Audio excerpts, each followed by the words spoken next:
నమస్తే, welcome to global roundup powered by ఒజాస్కా. అంతర్జాతీయ పరిణామాల్ని భారతీయ దృక్కోణంలో విశ్లేషించే చర్చా కార్యక్రమం గ్లోబల్ రౌండప్ 198వ ఎపిసోడ్తో మీ ముందుకు వచ్చాము. ఈ వారంలో జరిగిన అంతర్జాతీయ వార్తాంశాలపై విశ్లేషించేందుకు అంతర్జాతీయ వ్యవహారాల నిపుణులు, విశ్లేషకులు మామిడి గిరిధర్ గారు ప్రస్తుతం మనతో ఉన్నారు. వారితో మాట్లాడదాం. నమస్కారం సార్. నమస్తే సాయి. నమస్తే సార్. గిరిధర్ గారు, ఈ వారం గ్లోబల్ రౌండప్లోకి వెళదాము. అంతకంటే ముందు ప్రేక్షకులకు ఒక సూచన. ఒజస్కా అనేది నిజంగా మనం అంతర్జాతీయ పరిణామాల్ని భారతీయ దృక్కోణంలో విశ్లేషిస్తాము. అలాగే అంతర్జాతీయ స్థాయిలో పేరెన్నికగనటువంటి నానో టెక్నాలజీ, ఈ మోడర్న్ సైన్స్, వీటన్నిటినీ కూడా మన భారతీయ వైద్య విజ్ఞానంతో మేళవించి ఓజస్కా అద్భుతమైనటువంటి పరిశోధనలు చేసి కొన్ని ఉత్పత్తులని మన ముందుకు తెచ్చింది. అండ్ ఫ్లూ మొదలుకొని క్యాన్సర్ వరకు అనేక వ్యాధులకి పరిష్కార మార్గాలు ఓజస్కా ద్వారా వస్తున్నాయి. సో www.ojaska.com వెబ్సైట్లోకి వెళ్ళి ఆ డీటెయిల్స్ మీరు చూడవచ్చు. అండ్ ఈ వీడియో డిస్క్రిప్షన్లో కూడా వారికి సంబంధించినటువంటి యాక్టివిటీస్ సంబంధించినటువంటి లింక్ని కూడా మేము పొందుపరుస్తూ ఉన్నాము.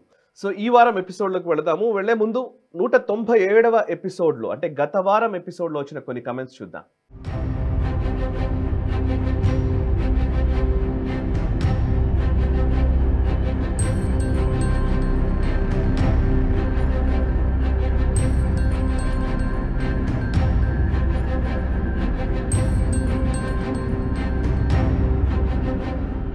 చూసారు కదా. ఇక ఈ వారం ఎపిసోడ్లోకి వెళదాము. ఈ వారం అంతర్జాతీయ పరిణామాల్లో ముఖ్యంగా భారతదేశపు దౌత్య బృందం, నిజానికి చెప్పాలంటే మన ఎంపీల బృందం మిగతా దేశాలకు వెళ్ళి ఈ ఆపరేషన్ సింధూర్ తరువాత పరిణామాలు, ఆపరేషన్ సింధూర్లో మన సక్సెస్ గురించి, లేకపోతే మిగతా అంశాలకు సంబంధించి ప్రపంచ దేశాలకు వివరించే ఒక ప్రయత్నం జరుగుతోంది. అండ్ అదే సమయంలో అమెరికాకు సంబంధించిన ఇంటర్వెన్షన్ లేదా అమెరికా వాణిలో కూడా, ట్రంప్ వాణిలో కూడా కొంత మార్పు కనబడుతోంది. సో ఈ మార్పుకు కారణం ఏంటి, and at same time MPs delegation ఏం చేస్తోంది, మిగతా దేశాల్లో జరుగుతున్నటువంటి కీలకమైన పరిణామాలు ఏంటి, వీటి గురించి చర్చిద్దాం. ఫస్ట్ గిరిధర్ గారు, యాక్చువల్లీ భారతదేశం ఆపరేషన్ సింధూర్ ఒక అద్భుతమైన విజయం సాధించింది. పాకిస్తాన్ ఊహించని విధంగా వాళ్ళని దెబ్బ కొట్టాం. కానీ నేరేటివ్స్లో మాత్రం ఇంకా భారతదేశం ఏదో ఒక డిఫెన్సివ్గానో లేకపోతే ఇంకా చెప్పుకోవాల్సిన పరిస్థితి వచ్చింది. సరే, డిఫెన్సివ్గా అనాలా లేదా చెప్పండి కానీ, బట్ పాకిస్తాన్ మాత్రం ఆ నేరేటివ్ మాత్రం వాళ్లే గెలిచాము అన్నట్టుగా చూపించే ఒక ప్రయత్నం చేస్తున్నారు. ఇక మన భారతదేశంలోని పాకిస్తాన్ అనుకూల వాణిని వినిపించే వాళ్ళ సంగతి చెప్పనక్కర్లేదు. సో నేను ఇంకా డైరెక్ట్గానే చెప్తాను, రాహుల్ గాంధీ రోజుకొకసారి కనీసం ఇక కాంగ్రెస్ పార్టీ ఎకో సిస్టమ్ నుంచి విపరీతంగా విమర్శలు అయితే వస్తున్నాయి. ఎస్ జయశంకర్ ఏదో జైచంద్ని పోల్చినట్టుగా మాట్లాడడము, ఎస్ జయశంకర్ని టార్గెట్ చేసుకునే మాట్లాడుతూ ఉన్నారు. అండ్ ఇంకోవైపు ట్రంప్ ఇంటర్వెన్షన్ గురించి వాళ్ళు ప్రస్తావిస్తూ ఉన్నారు. కాంగ్రెస్ సీనియర్ నాయకులు ఆపరేషన్ సింధూర్కి లేదా త్రివిధ దళాలకు, భారత ప్రభుత్వానికి మద్దతుగా చెబుతున్నప్పటికీ బట్ ఈ నేరేటివ్ అయితే జరుగుతోంది. ఇంటర్నల్ గా చూస్తే జ్యోతి మల్హోత్రా దగ్గర నుంచి కొంతమంది స్పై నెట్వర్క్ లాగా ఎవరెవరైతే పాకిస్తాన్ కు సహకరిస్తున్నారో వాళ్ళని కొంతమందిని అరెస్ట్ చేయడం జరిగింది. సో ఈ నేపథ్యంలో ఇంటర్నల్ గా జరుగుతున్నది ఏంటి, ఎక్స్టర్నల్ గా మనం చేస్తున్న ప్రయత్నాలు ఎలా ఉన్నాయి ఒకసారి చెప్తారు? మనకు ఇదంతా పెద్ద నేరేటివ్ వార్ అనేది చాలా పెద్ద ఎత్తున జరుగుతోంది.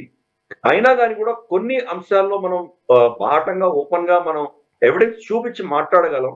కొన్ని అంశాల్లో మనం అదే పనిగా మనం దాని గురించి మాట్లాడదలుచుకోలేదు. ఫర్ ఇన్స్టెన్స్ F-16లో మనం దాన్ని పేల్చేసాం. బహుశా మనకు వస్తున్న రిపోర్ట్స్ ప్రకారం 2-3 ఆకాశంలో కొట్టాము అవి ఎగురుతుండగా.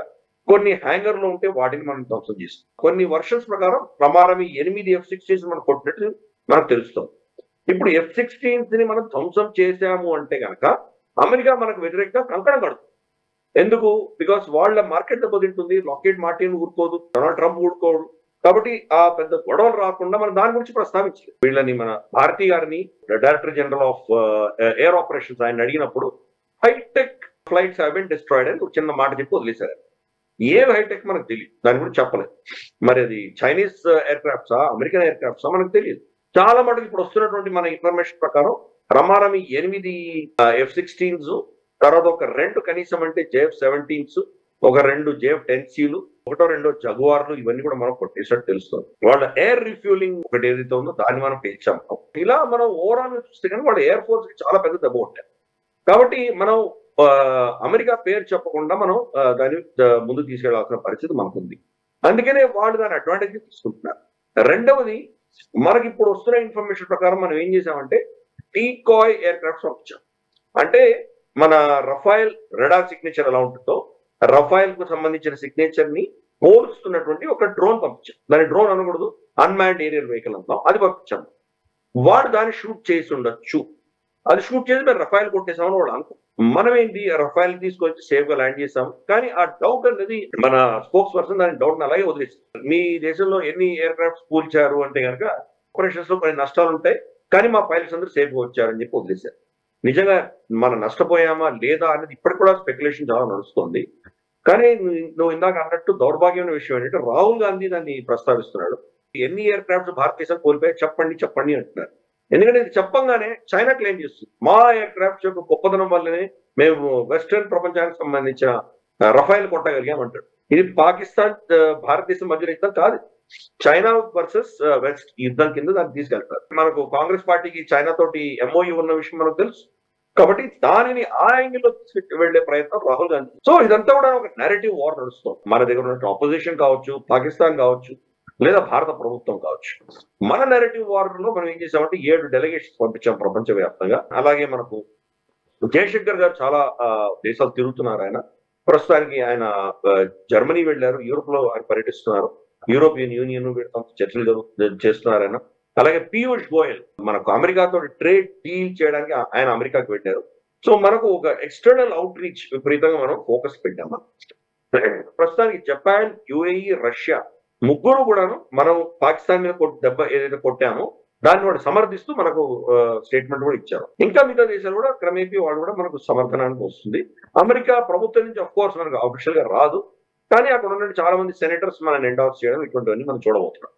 సో ఓవరాల్ గా ఒక ఎక్స్టర్నల్ అద్భుతమైనటువంటి రీచ్ కోసం మనం వెళ్తున్నాం. వాళ్ళు పాకిస్తాన్ మనం ఏం చేస్తే దాన్ని కాపీ చేస్తారు కాబట్టి వాళ్ళు బిలావల్ భుట్టో జర్దారీని వాళ్ళు పంపించారు దేశవ్యాప్తంగా. బిలావల్ భుట్టో జర్దారీకి అసలు డిప్లొమసీ తెలీదు, ఎప్పుడేం మాట్లాడాలో తెలీదు. భారతదేశంలో రాహుల్ గాంధీని ఎలా అవహేళన చేస్తారో భుట్టోను కూడా అలాగే అవహేళన చేస్తారు. కాబట్టి ఆ వ్యక్తి వెళ్తున్నాడు ప్రపంచవ్యాప్తంగా. సో దాని అవుట్కమ్ ఏముండబోతుందో మనకు ముందరే అర్థం అయిపోయింది. సో ఎనీవే ఇది మనల్ని కాపీ కొట్టే ప్రయత్నం వాళ్ళు కూడా చేస్తాం. ఇంటర్నల్ గా మనం జ్యోతి మల్హోత్రా పేరు ఎత్తాము.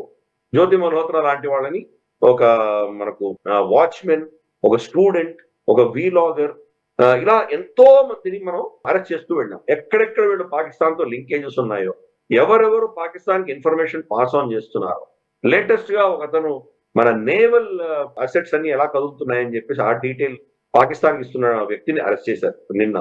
కాబట్టి ఇలా మనం ఇంటర్నల్ గా మనం పటిష్టమయ్యేటువంటి ప్రయత్నం మనం చేస్తున్నాం. మన దేశ రక్షణకు సంబంధించి, మన దేశంకి సంబంధించిన సీక్రెట్స్ అన్ని ఎవరు పాస్ ఆన్ చేస్తున్నారో అవన్నీ మనం ఎక్స్పోజ్ చేసుకుంటూ వెళ్తున్నాం. తర్వాత ఈ అసెస్మెంట్స్ లో చైనా కూడా ఎక్స్పోజ్ చేస్తున్నాం. ఎందుకంటే చైనా వాళ్ళకు అస్త్రాలు ఇచ్చింది, సరే దాన్ని ఏమని అనొచ్చు, మేము వాళ్ళకి అమ్మేసాం, తర్వాత మాకు తెలియదు వాళ్ళు చేతి ఉలుపుకోవచ్చు. కానీ అలా కాదు, యుద్ధం జరుగుతున్నప్పుడు చైనీస్ శాటిలైట్ వాళ్ళకి కంప్లీట్ ఇంటెలిజెన్స్ ఇచ్చినాయి. కాబట్టి అది మనం చెప్పడం మొదలుపెట్టాం. దాన్ని కూడా ఎక్స్పోజ్ చేస్తున్నాము.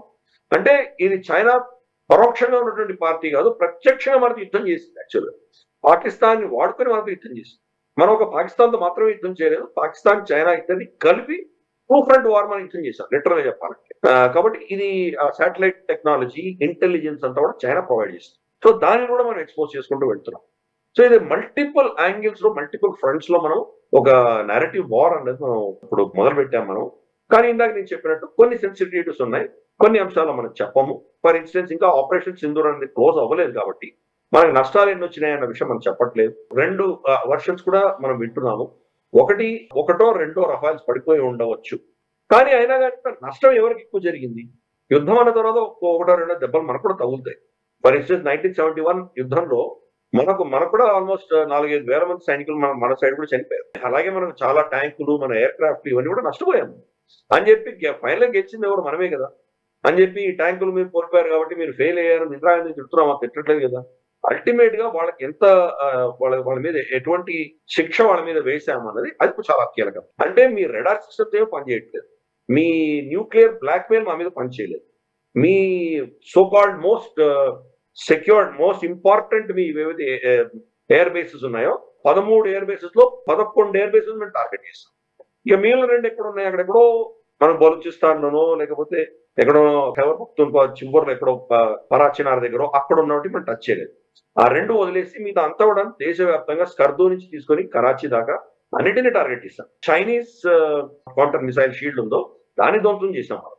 కాబట్టి ఇంత అద్భుతమైనటువంటి రిజల్ట్స్ మనం సాధించిన తర్వాత అవన్నీ కూడా ఎక్స్పోజ్ చేశాం, అవన్నీ కూడా మనం పబ్లిక్ డొమైన్ లో పెట్టాం. ఇందాక నేను చెప్పినట్టు కొన్ని అంశాలు ఒక అమెరికాకు సంబంధించిన ఇష్యూస్ మాత్రం మనం ఓపెన్ గా చెప్పలేదు, అది తప్ప మిగతా అవన్నీ కూడా ఎక్స్పోజ్ చేశాము. టర్కీ విషయం కావచ్చు, లేదా మనకు చైనీస్ విషయం కావచ్చు, ఇవన్నీ కూడా ఎక్స్పోజ్ చేసుకుంటూ వెళ్తాం. సో ఇప్పుడు జరుగుతున్నదంతా కూడా నెరేటివ్. ఇది ఇలా ఉండగా మేమే గెలిచాము అన్న నెరేటివ్ ని పాకిస్తాన్ ముందు తీసుకెళ్లే ప్రయత్నం చేస్తోంది. వాళ్ళ సెనేటర్లు, వాళ్ళ అపోజిషన్ పార్టీ వాళ్ళందరూ కూడా క్లియర్ కట్ గా మనకు ఎవిడెన్స్ తో కనిపిస్తూ ప్రపంచం అంతా మనల్ని అవహేళన చేస్తున్నారు. మన ఫారెన్ మినిస్టర్ వచ్చేసి ఎవిడెన్స్ కావాలంటే సోషల్ మీడియా చూసుకోవాలంటున్నాడు. సోషల్ మీడియా ఎవడైనా దాన్ని ఫేక్ నెరేటివ్ పెట్టచ్చు, ఫోటోషాపింగ్ చేయొచ్చు, ఆర్టిఫిషియల్ ఇంటెలిజెన్స్ వాడుకుని ఏదో పిక్చర్స్ క్రియేట్ చేయొచ్చు. అది ఎవిడెన్స్ కాదు కదా. ఒక దేశం మీరు అభియోగం పెడుతున్నప్పుడు ఎవిడెన్స్ చూపించాలి. భారతదేశం చూడు వాళ్ళు మనం కొట్టాము అని చెప్పి ఎవిడెన్స్ చూపిస్తున్నారు వాళ్ళు. కాబట్టి పాకిస్తాన్ చేయలేదు అని చెప్పి ఇంటర్నల్ గా వాళ్ళలో చాలా ప్రశ్నలు పుడుతున్నాయి. కాబట్టి ఇంటర్నల్ గా అసీం మునీర్ శక్తి తగ్గిపోతోంది అని తెలిసిన తర్వాత అసీం మునీర్ తనకు తాను ఫీల్డ్ మార్షల్ సర్టిఫికేట్ ఇచ్చుకున్నాడు. అఫ్ కోర్స్ అఫీషియల్ గా ఇచ్చేది ప్రభుత్వం ఇస్తుంది, కానీ ప్రభుత్వం అక్కడ దాని స్తోమత ఏంటో మనకు తెలుసు, ప్రభుత్వానికి ఎటువంటి అధికారాలు. ఇప్పుడు ప్రస్తుతానికి ఆయన ఫీల్డ్ మార్షల్ గా, అంటే ఫీల్డ్ మార్షల్ అయ్యూబ్ ఖాన్ తర్వాత నెక్స్ట్ ఫీల్డ్ మార్షల్. మధ్యలో వచ్చినటువంటి పెద్ద పెద్ద నేతలు ఎవరైతే వాళ్ళ ఆర్మీ చీఫ్స్ ఉన్నారో, దేశాన్ని పరిపాలించినటువంటి వాళ్ళు, ముషరఫ్ కావచ్చు లేదా జియావుల్ కావచ్చు, వీళ్ళు ఫీల్డ్ మార్షల్ అవ్వలేదు. వాళ్ళు పెద్ద పెద్ద యుద్ధాలు చేశారు, పెద్ద పెద్ద నెరేటివ్స్ చేశారు. వాళ్ళు అమెరికాని సపోర్ట్ చేస్తూ ఆఫ్ఘనిస్తాన్ లో చాలా చేశారు, భారతదేశానికి వ్యతిరేకంగా కార్గిల్ చేశాడు ఆయన, చాలా ఉంది. కానీ వాళ్ళకి ఎవరికి ఫీల్డ్ మార్షల్ రాలేదు. కంప్లీట్ గా ఓడిపోయినటువంటి వ్యక్తి అసీం మునీర్ తనకు తాను ఫీల్డ్ మార్షల్ టైటిల్ ఇచ్చుకున్నాడు. ఫీల్డ్ మార్షల్ అంటే ఏంటి? అతను జీవితాంతం కూడా ఆ ఫీల్డ్ మార్షల్ గానే ఉంటాడు. అంటే ఎప్పుడైనా అతను ఆర్మీలో నిర్ణయాలు తీసుకోవడానికి రావచ్చు. అంటే ఇప్పుడున్నటువంటి చట్టం మొన్న రీసెంట్ గా కొన్ని 6 నెలలు 7 నెలలు సవరణ చేసిన తర్వాత అతని యొక్క టర్మ్ యాక్చువల్ గా 2 ఏళ్ళు ఎక్స్టెండ్ చేసి దానికి కావాలంటే మళ్ళీ కూడా ఎక్స్టెండ్ చేసే దిశగా అక్కడ చట్టాలు వచ్చినాయి. దాంతో చాలా మంది తన కింద ఉన్నటువంటి ఆఫీసర్లు అందరూ కూడా వాళ్లకు ఆర్మీ చీఫ్ అయ్యేటువంటి ఛాన్సులు లేవు. ఆర్మీ చీఫ్ ఉన్న స్తోమత నుంచి నెక్స్ట్ ఇప్పుడు ఫీల్డ్ మార్షల్ అయ్యారంటే ఫీల్డ్ మార్షల్ రిటైర్ అవ్వాలి. కాబట్టి నేను ఫీల్డ్ మార్షల్ గా ఉన్నాను కాబట్టి నేను ఆర్మీ చీఫ్ కూడా రిటైర్ అవ్వను అని చెప్పి పర్మనెంట్ గా ఉండే ప్రయత్నం చేస్తే గనక ఇంకా ఆల్టర్నేటివ్ ఏముంది? అతన్ని అసాసినేట్ చేయక తప్పదు. జయవల్ పరిస్థితి అదే కదా. ముషరఫ్ పరిస్థితి కూడా అదే వచ్చినప్పుడు ఆర్మీ కమాండర్స్ అందరూ చెప్పారు ఇంక నువ్వు దిగిపో అని చెప్పేసరికి అతను దిగిపోయారు. కానీ అసీం మునీర్ వింటాడా అనేది పెద్ద ప్రశ్న. కాబట్టి ఈ అంతర్గతంగా పాకిస్తాన్ లో జరుగుతున్నటువంటి ఇది పరిస్థితి. ఇదిలా ఉండగా పాకిస్తాన్ ఆర్మీ అక్కడ ఖైబర్ పఖ్తూన్ఖ్వాలో ఎంతో మంది పిల్లల్ని పొట్టను పెట్టుకుంది.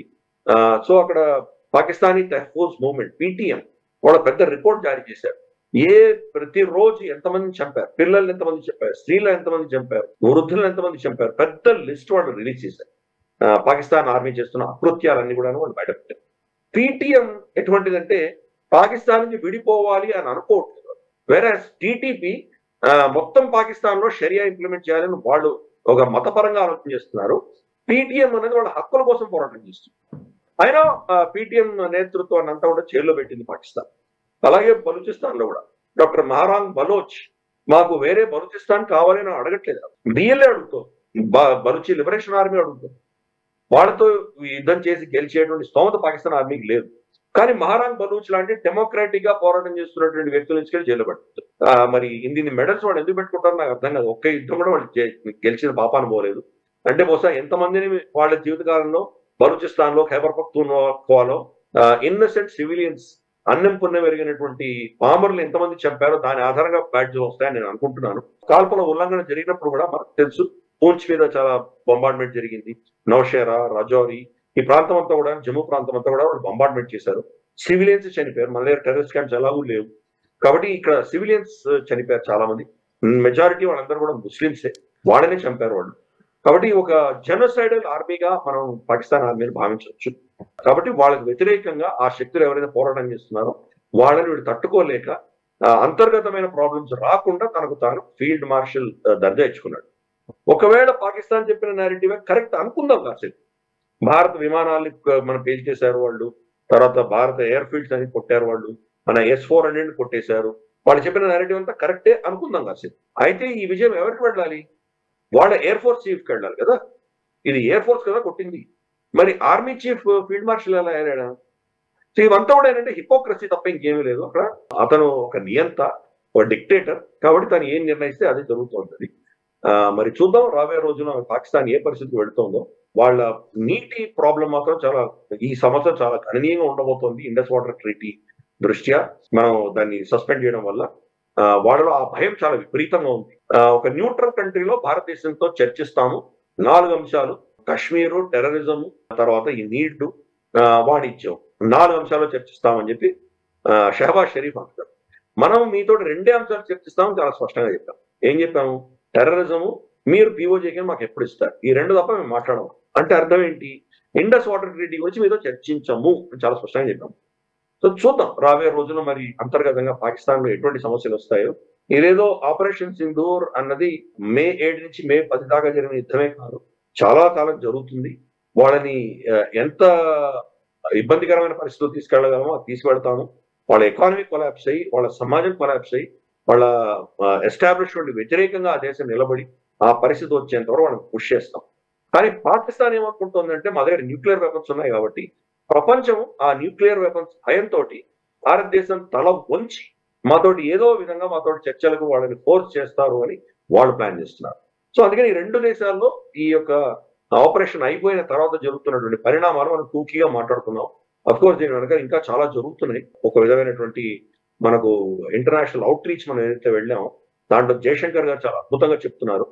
ట్రంప్ ని, తర్వాత అమెరికన్ హిపోక్రసీని ఎక్స్పోజ్ చేస్తూ వెళ్తున్నారు. జర్మనీలో ప్రెస్ కాన్ఫరెన్స్ లో ఆయన్ని ఒక రిపోర్టర్ అడిగితే కనుక where was USA in all these అని అడిగారు. మరి ట్రంప్ క్లెయిమ్ చేస్తున్నాడు కదా, నేనే దాన్ని ఆపేశానని చెప్పుకుంటున్నాడు కదా, అమెరికా ఎక్కడుంది ఈ ఈక్వేషన్ లో అని అడిగితే ఆయన ఇలా ఒక సెంటెన్స్ లో కొట్టి పడేశారు.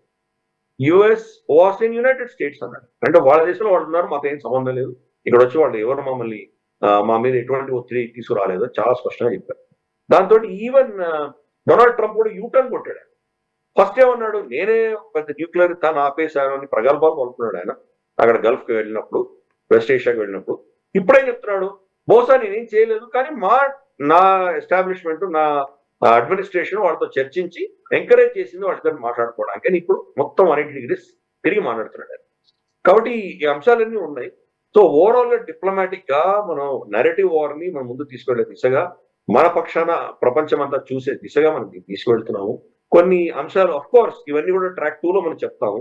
F-16 కొట్టేశామన్నది మనం ఆ దేశాలలో అంబాసిడర్లకి, వాళ్ళకి, ఆ ప్రభుత్వాలకి మనం తప్పకుండా చెప్తాం. అఫీషియల్ గా పబ్లిక్ గా మనం దాన్ని అనౌన్స్ చేయము. అలాగే మన రఫైల్స్ ఏమీ అవ్వలేదని కూడా వాళ్ళకు చెప్తాం. ఇది మనం డిప్లొమాటిక్ ఛానల్స్ లో మాట్లాడతాం కానీ బయట ప్రెస్ కాన్ఫరెన్స్ లో పబ్లిక్ గా చెప్పేటువంటి విషయాలు కావు. కానీ ఇక్కడే ఇప్పుడు ఈ డిప్లొమసీ లేదా ఎంత డిస్క్లోజ్ చేయాలి, ఏది డిస్క్లోజ్ చేయాలి అనేది తెలియని ఒక అపరిపక్వమైనటువంటి బాధ్యత రాహిత్యంతో కూడినటువంటి ఒక వ్యక్తి ప్రతిపక్ష నాయకుడిగా ఉన్నారు ఇక్కడ. సో ఇక్కడేమో మనమేమో బేసికల్లీ భారతదేశం ఎంత విజయం సాధించింది అనేది చెబుతూ ఉంటే, ఇంకోవైపు పూంచ్లోకి వెళ్ళి అక్కడున్న షెల్లింగ్లో గాయపడ్డా లేకపోతే అక్కడ ధ్వంసమైనటువంటి ఇళ్లలో ఉన్నటువంటి వాళ్ళని చూపించి ఒక ఫోటో ప్రదర్శన చేస్తున్నారు. అంటే ఇది మాత్రమే కాదు, అక్కడ వాళ్ళ బాధితుల్ని పరామర్శించడంలో తప్పులేదు, వాళ్ళ దగ్గరికి వెళ్ళడంలో తప్పులేదు. కానీ భారతదేశం చాలా దారుణంగా విఫలమైంది అని చెప్పడానికి కదా ఇట్లాంటి ఫొటోస్ పనికొస్తాయి. నిజానికి రెండోది మీరు అన్నట్టుగా ఇప్పుడు యాక్చువల్లీ ఇప్పుడు జయశంకర్ గారిని ఆయన పదే మాట్లాడుతున్నారు. అసలు ఎన్నిసార్లు, ఎన్ని మాటలు, ఎన్ని అబద్ధాలు చెప్తున్నామని చెప్పినా, ఇంకేం చెప్పినా సరే రాహుల్ గాంధీ వర్షన్ మాత్రం మారట్లేదు. ఈవెన్ అందులో శశి థరూర్ అద్భుతంగా భారత స్టాండ్ని చెబుతూ ఉన్నారు. అండ్ ఇంకోవైపు ఈవెన్ సల్మాన్ ఖుర్షీద్ చెప్తున్నారు అమెరికన్ ఇంటర్వెన్షన్ లేదని. సో ఈరోజు ఆనంద్ శర్మ కూడా మాట్లాడినట్టుగా తెలుస్తోంది. సో కాంగ్రెస్ సీనియర్ నాయకులేమో ఒకలాగా మాట్లాడుతున్నారు, కాంగ్రెస్ లేదా కాంగ్రెస్ అఫీషియల్ హ్యాండిల్ రాహుల్ గాంధీ మాత్రం ఒక స్టాండ్ తీసుకుంటున్నారు. How to handle this? నిజంగా ఇదే చాలా పెద్ద దౌర్భాగ్యమైన విషయం. ఎందుకంటే రాహుల్ గాంధీ ఈసారి అమేఠీ గెలవడం అన్నది చాలా సర్ప్రైజే. ఉత్తరప్రదేశ్ లోని మనకు బీజేపీకి చాలా పెద్ద దెబ్బ తగిలింది. మరి ఆ ఉత్తరప్రదేశ్ ప్రజలు నిర్ణయించుకోవాలి వాళ్ళు ఎందుకు అలాంటి డెసిషన్స్ తీసుకున్నారో. మరి వాళ్ళకు రిజర్వేషన్ హక్కులు ప్రధానమా, లేకపోతే దేశ భద్రత, దేశ సౌభాగ్యము, సుభిక్షత ఇది ముఖ్యమా అన్నది వాళ్ళు నిర్ణయించుకోవాలి. అది మినహాయిస్తే కనుక రాహుల్ గాంధీ కానీ కాంగ్రెస్ కానీ వస్తున్నది మైనారిటీ ఓట్స్ తప్ప ఇంకేమీ రావట్లేదు. అంటే తనేదో గొప్పవాడని చెప్పి ఎవరు ఓట్లు వేయట్లేదు రాహుల్ గాంధీకి. బీజేపీ ఎట్టి పరిస్థితుల్లో పవర్ లో రాకూడదు కాబట్టి వీళ్ళు ముస్లిమ్స్ ఓట్స్ అన్ని కూడా దానికి వెళ్తున్నాయి. అలాగే major chunk of Christian oats కూడా కాంగ్రెస్ కి వెళ్తోంది. సో ముస్లిమ్స్ క్రిస్టియన్స్ ఓట్స్ తీసేసామంటే కనుక మరి ఇక్కడ మిగిలింది ఏంటి? సిక్కుల ఓట్లన్నీ కూడా మోరల్లెస్ ఇప్పుడు ఆమ్ ఆద్మీ పార్టీకి వెళ్తున్నాయి. మరి అది కూడా ఏ విధంగా ఇప్పుడు మారుతుందో మనం చూడాలి. ప్రాబ్లం ఏంటంటే రాహుల్ గాంధీ గత 10 ఏళ్లుగా మనం చూస్తున్నాం. ఆల్మోస్ట్ 2014 నుంచి ఇప్పటి వరకు కూడా కంప్లీట్ గా చైనాకు ఒత్తాసు పలుకుతున్నటువంటి వ్యక్తి. అందుకనే BJP spokes person, BJP narrative ఏమంటున్నారంటే ఇది లీడర్ ఆఫ్ అపోజిషన్, ఎల్ఓపి అంటే కనుక లీడర్ ఆఫ్ పాకిస్తాన్ అని చెప్పి వీళ్ళు అతన్ని ఎక్స్పోజ్ చేస్తున్నారు. యుద్ధం ఇంకా అవ్వలేదు, ఆపరేషన్స్ ఇంకా నడుస్తున్నాయి, పార్లమెంట్ ని సమావేశపరచండి, మాకు సమాధానం చెప్పండి అనడంలో విజ్ఞత ఏముంది? రెండవది, ఎన్ని ఎయిర్ప్లైన్స్ కూలిపోయాయో చెప్పండి. ఎందుకు చెప్పాలి మనం ఇప్పటి నుంచే?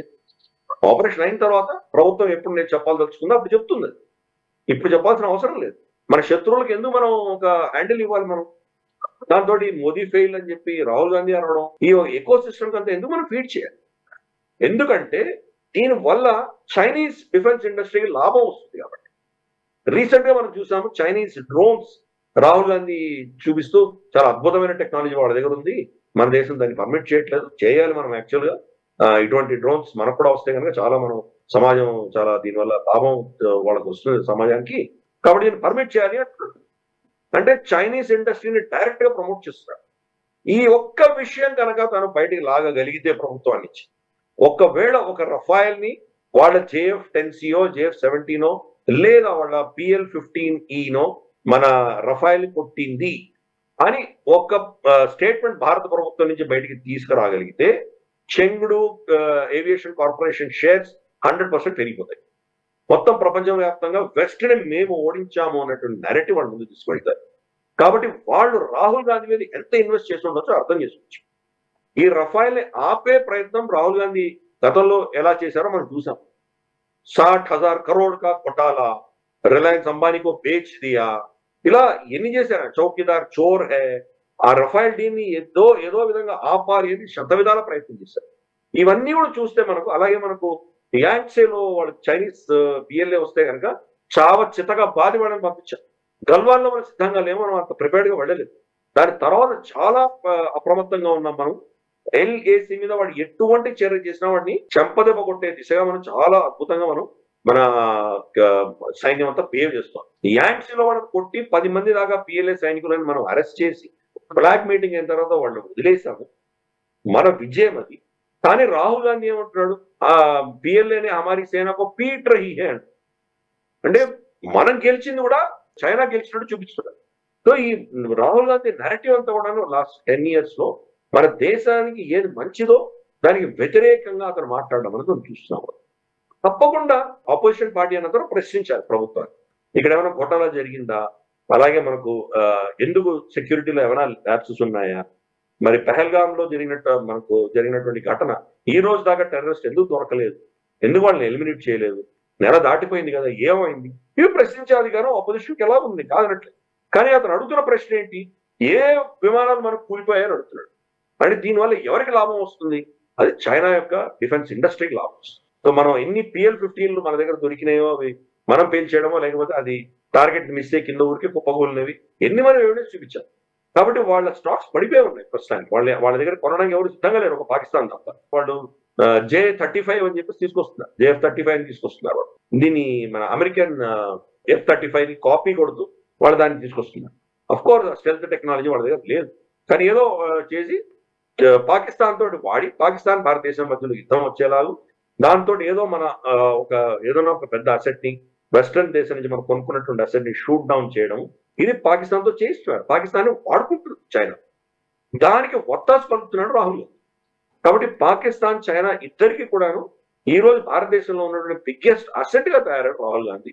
చాలా దౌర్భాగ్యమైనటువంటి విషయం. అతను లీడర్ ఆఫ్ అపోజిషన్ గా ఉంది. వాళ్ళు మనకు తెలుసు, చైనీస్ కమ్యూనిస్ట్ పార్టీ తోటి కాంగ్రెస్ పార్టీ MOU కూడా సైన్ చేసుకుంది. మరి ఆ MOUలో కంటెంట్ ఏంటో మనకు తెలియదు. వాళ్ళ వాణి వాళ్ళ ఇండస్ట్రీని సపోర్ట్ చేస్తూ మన ఇండస్ట్రీని వ్యతిరేకంగా అది ఎందుకు మాట్లాడుతున్నాడు?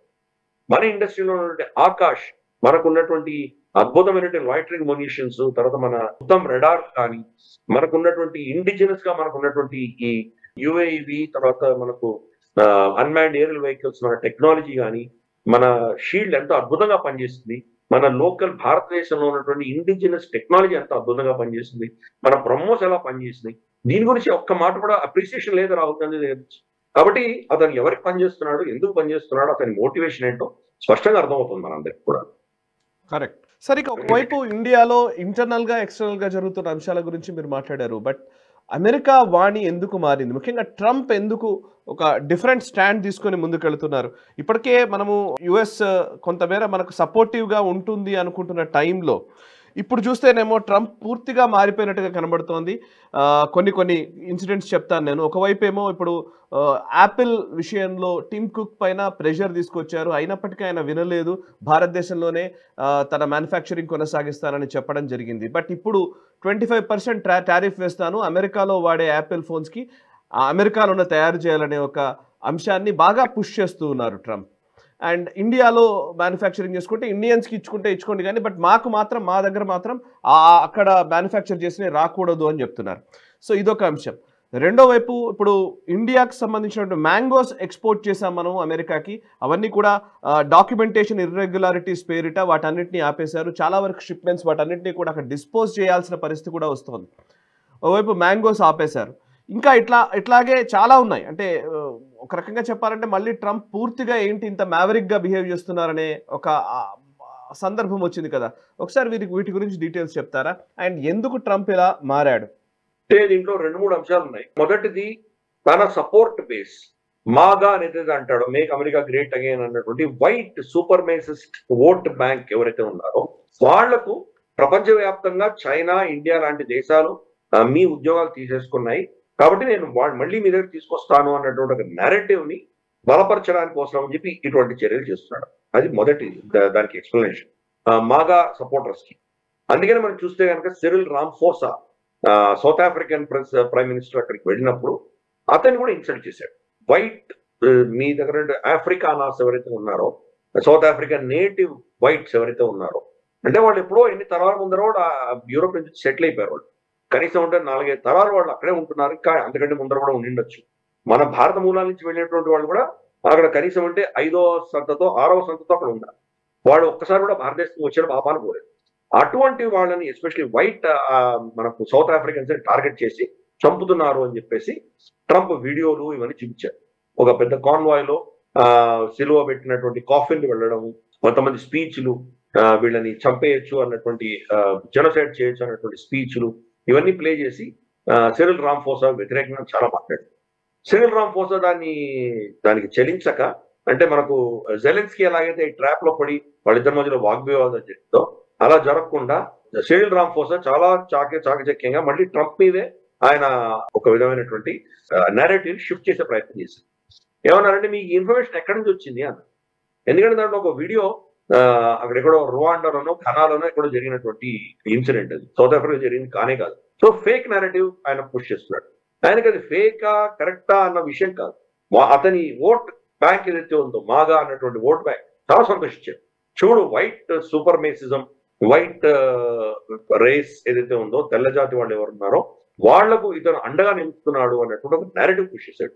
దానివల్ల ఫేక్ రీల్స్ పెట్టినా కానీ సంబంధం లేకుండా అతను చేస్తున్నాడు. అలాగే మనం చూస్తే కనుక ఒక 60-70 మంది ఆఫ్రికానాస్ కి అజైలం ఇచ్చాడు, సౌత్ ఆఫ్రికా నుంచి ఇచ్చిన వాడు. సో ఇదంతా కూడా ఏంటంటే తను ఓట్ బ్యాంక్ కోసం చేస్తున్నటువంటి విషయాలు. భారతదేశం మీద కూడా అదే కాదు. రెండవ విషయం ఏంటంటే, ఈ రోజు మనం ఆల్రెడీ 4th లార్జెస్ట్ ఎకానమీగా తయారు. ఆఫ్ కోర్స్ ఇంకా మనకు చైనాకి వ్యత్యాసం చాలా ఉన్నది. మనకంటే 5-6 రెట్లు వాళ్ళు ఇంకా పెద్దగా ఉన్నారు. ఇంకా అమెరికా అంతకంటే చాలా దూరం ఉంది. కానీ అమెరికా ఏంటంటే ఎదుగుతున్న శక్తులు వాళ్ళకు విధేయులుగా ఉండాలి. ఇండిపెండెంట్ గా ఆలోచన చేసేటువంటి శక్తులు దేశాలు వాళ్ళకి అక్కర్లేదు. కాబట్టి మనం జపాన్ ఉంది ఫర్ ఇన్స్టెన్స్, మొన్నటిదాకా మనం 5th లార్జెస్ట్ ఎకానమీ. దాంట్లో 4th, 3rd ఎవరు? Germany, Japan. వీళ్ళకి ఏమైనా అస్తిత్వం ఉందా? వాళ్ళకైనా వ్యక్తిత్వం ఉందా? వాళ్ళిద్దరు చట్టాలు అమెరికా రాస్తుంది. ఆ దేశంలో మొత్తం అణువున అమెరికన్ ట్రూప్సే ఉంటాయి. వాళ్ళకి ఎటువంటి ఇండిపెండెన్స్ లేదు. ఫారెన్ పాలసీలో ఇండిపెండెన్స్ లేదు. ఆర్మీ, మిలిటరీ ఇష్యూస్ లో ఇండిపెండెన్స్ లేదు. మొత్తం అమెరికా రన్ చేస్తుంది. వాళ్ళు డిఫెన్స్ కూడా స్పెండ్ చేయడానికి వీల్లేదు. వాళ్ళ బడ్జెట్ లో 1% మాత్రమే స్పెండ్ చేయాలి. అటువంటి వాళ్ళు పెద్ద ఎకానమీస్ ఉంటే వాళ్ళు సంతోషం. ఈ రోజు ఆ జాబితాలో మనం వెళ్ళి ఈ రోజు మనం క్రమేపీ జపాన్ ని పక్క పంపించేసి మనం 4th స్టాండ్కి వెళ్ళాం. రేపు వచ్చే సంవత్సరంన్నరలోపు 3rd, 3వ పొజిషన్ వెళ్ళబోతున్నాం. జర్మనీ కూడా ఓవర్టేక్ చేయబోతున్నాం. కాబట్టి ఇంత అడ్వాన్స్డ్ గా మనం ఎదుగుతున్నటువంటి ఎకానమీని వాళ్ళ చెప్పు చేతుల్లో పెట్టుకోవాలి కాబట్టి మనల్ని ఏదో విధంగా కంట్రోల్ తీసుకునేటువంటి ప్రయత్నం చేస్తుంటారు, ఇబ్బంది పెట్టే ప్రయత్నం చేస్తుంటారు. ఇది రెండవ అంశం. మూడవది ఇందాక నేను చెప్పినట్టు మొత్తం మ్యానుఫ్యాక్చరింగ్ అమెరికాకు షిఫ్ట్ చేయాలని ప్రయత్నం చేస్తున్నాడు. అది చాలా ఫూలిష్ అది. ఎందుకంటే ఆ టెక్నాలజీ అది చేయగలిగినటువంటి వ్యక్తులు అన్ని కూడా వెళ్ళిపోయారు బయటికి. ఎప్పుడో పాత అమెరికన్ క్రైస్లర్లు, ఫోర్డులు తయారు చేసే వాళ్ళు ఉన్నారు అంతేగాని అది పాత టెక్నాలజీ. ఇప్పుడు దాంట్లో కూడా డిజిటల్ టెక్నాలజీస్ వచ్చినాయి. మనం BYD చైనాలో వస్తున్నటువంటి వెహికల్స్ చూస్తే కనుక ఎంత అడ్వాన్స్ గా ఉంది. అమెరికన్ ఆటో ఇండస్ట్రీ అంతా కంపీట్ కూడా చేయలేదు. చైనా నుంచి కాంపోనెంట్స్ కొనకుండా ఈవెన్ అమెరికన్ కంపెనీస్ కూడా తయారు చేయలేదు. ఆ పరిస్థితికి చైనా వెళ్ళింది. భారతదేశం కూడా అదే ట్రాక్షన్ లో ఉంది కాబట్టి దానికి వ్యతిరేకంగా ఇటువంటి పనులు చేస్తున్నారు. రేపు టిమ్ కుక్ అక్కడ మ్యానుఫ్యాక్చరింగ్ పెడదామన్నా కానీ కూడా చాలా కాస్ట్లీ అయిపోతుంది. ఎందుకంటే వాళ్ళకి లేబర్ కాస్ట్ చాలా ఎక్కువ, ల్యాండ్ కాస్ట్ ఎక్కువ, వాళ్ళకు ఉన్నటువంటి లాజిస్టిక్స్ అంతా కూడా చాలా ఎక్స్పెన్సివ్. కాబట్టి అంతటి ఎక్స్పెన్సివ్ ఐఫోన్స్ చేస్తే కానీ అతనికి దానివల్ల ఏం లాభం వస్తుంది వాళ్ళకు. కాబట్టి కాంపిటేటివ్ మార్కెట్ లో స్కిల్ సెట్స్ ఎక్కడ ఉన్నాయో, ఎక్కడ వాళ్ళకి లేబర్ ఫోర్స్ ఎక్కువ దొరుకుతుందో అక్కడికి వెళ్ళాలి. కానీ ఫ్రీ మార్కెట్ గురించి మాట్లాడేటువంటి అమెరికా ఈ రోజు కంప్లీట్ గా కుంచితం అవుతుంది ట్రంప్ వల్ల. ఇది ఒక మేనిఫెస్టేషన్ మనం చూస్తున్నాం. పైపెచ్చు భారతదేశానికి వ్యతిరేకంగా చాలా చేస్తున్నాడు. ఎందుకంటే మనకు పాకిస్తాన్ అతని క్రిప్టో కరెన్సీలో ఇన్వెస్ట్ చేసింది, అతని కుటుంబానికి సంబంధించిన క్రిప్టో కరెన్సీలో ఇన్వెస్ట్ చేశారు కాబట్టి సడన్ గా మనకు వ్యతిరేకంగా మాట్లాడడం మొదలుపెట్టాడు. ఈ 4 కోట్ల విలువ చేసేటువంటి మామిడి పండ్లు వేస్ట్ అయిపోయినాయి. ఎందుకంటే అది చాలా తక్కువ షెల్ఫ్ లైఫ్ ఉంటుంది కదా. అంత దూరం ప్రయాణం చేసిన తర్వాత అక్కడ వాళ్ళు రిజెక్ట్ చేస్తే మళ్ళీ భారతదేశం దగ్గర వెనక్కి తీసుకురాలేరు కదా వాళ్ళు.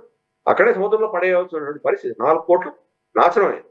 కాబట్టి ఇటువంటి మన మీద ప్రెషర్స్ అన్ని కూడా తీసుకొచ్చే ప్రయత్నం చేస్తున్నాడు డొనాల్డ్ ట్రంప్. ఆ సమాజంలోని క్రమేపీ ఒక విధమైనటువంటి వ్యతిరేకత అనేది రాబోతోంది. ఎందుకంటే వాళ్ళు ధరలు పెరగడం, వాళ్లకు ఇటువంటి కొన్ని ప్రోడక్ట్స్ దొరకకపోవడం, ఇటువంటివన్నీ జరిగితే కనుక ఏమవుతుంది, ఆటోమేటిక్ గా డొనాల్డ్ ట్రంప్ వ్యతిరేకత అనేది పెరుగుతుంది.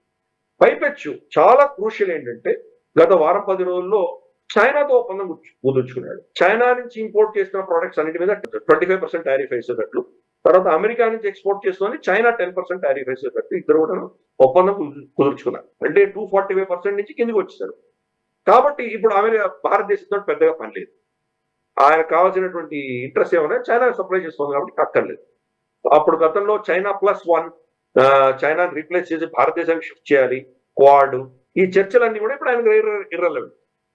అతను నేను చాలా అచీవ్ చేశాను, చైనాను వంచేశాను నేను, కాబట్టి నాకు కావాల్సినంత వచ్చేస్తోంది అని అనుకుంటున్నాడు. కాబట్టి సరే భారతదేశంతో నాకేంటి పని అని కూడా ఒక విధమైన ఆలోచన అతనికి. సో ఇవన్నీ కూడా ఏంటంటే అతను ఈ రోజు మాట్లాడితే రేపు ఏం మాట్లాడతాడో తెలియనటువంటి పరిస్థితి. ఎస్పెషల్లీ మిత్ర దేశాలన్నీ కూడా వణుకుతున్నాయి, ఎలా ప్రవర్తిస్తాడో తెలియనటువంటి పరిస్థితి. ఇన్ఫాక్ట్ ఇది ఓపెన్ కరప్షన్ కింద అమెరికాలోనే చర్చ జరుగుతోంది.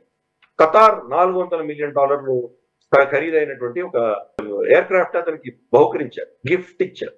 అంటే ఎందుకు ఇవ్వాలి ఖతార్ గిఫ్ట్? ఎందుకు ఇవ్వాలి ప్రెసిడెంట్ వ్యక్తికి వ్యక్తిగతంగా గిఫ్ట్ ఎందుకు ఇవ్వాలి? వాళ్ళు $400 మిలియన్ గిఫ్ట్ ఏమైనా వాళ్ళ బంధువా, వాళ్ళకి ఏమైనా ఏంటి, అతను ఎవరు అంత ఇచ్చారంటే కనుక దాని ప్రతిఫలం ఏమొస్తుంది ఖతార్కి?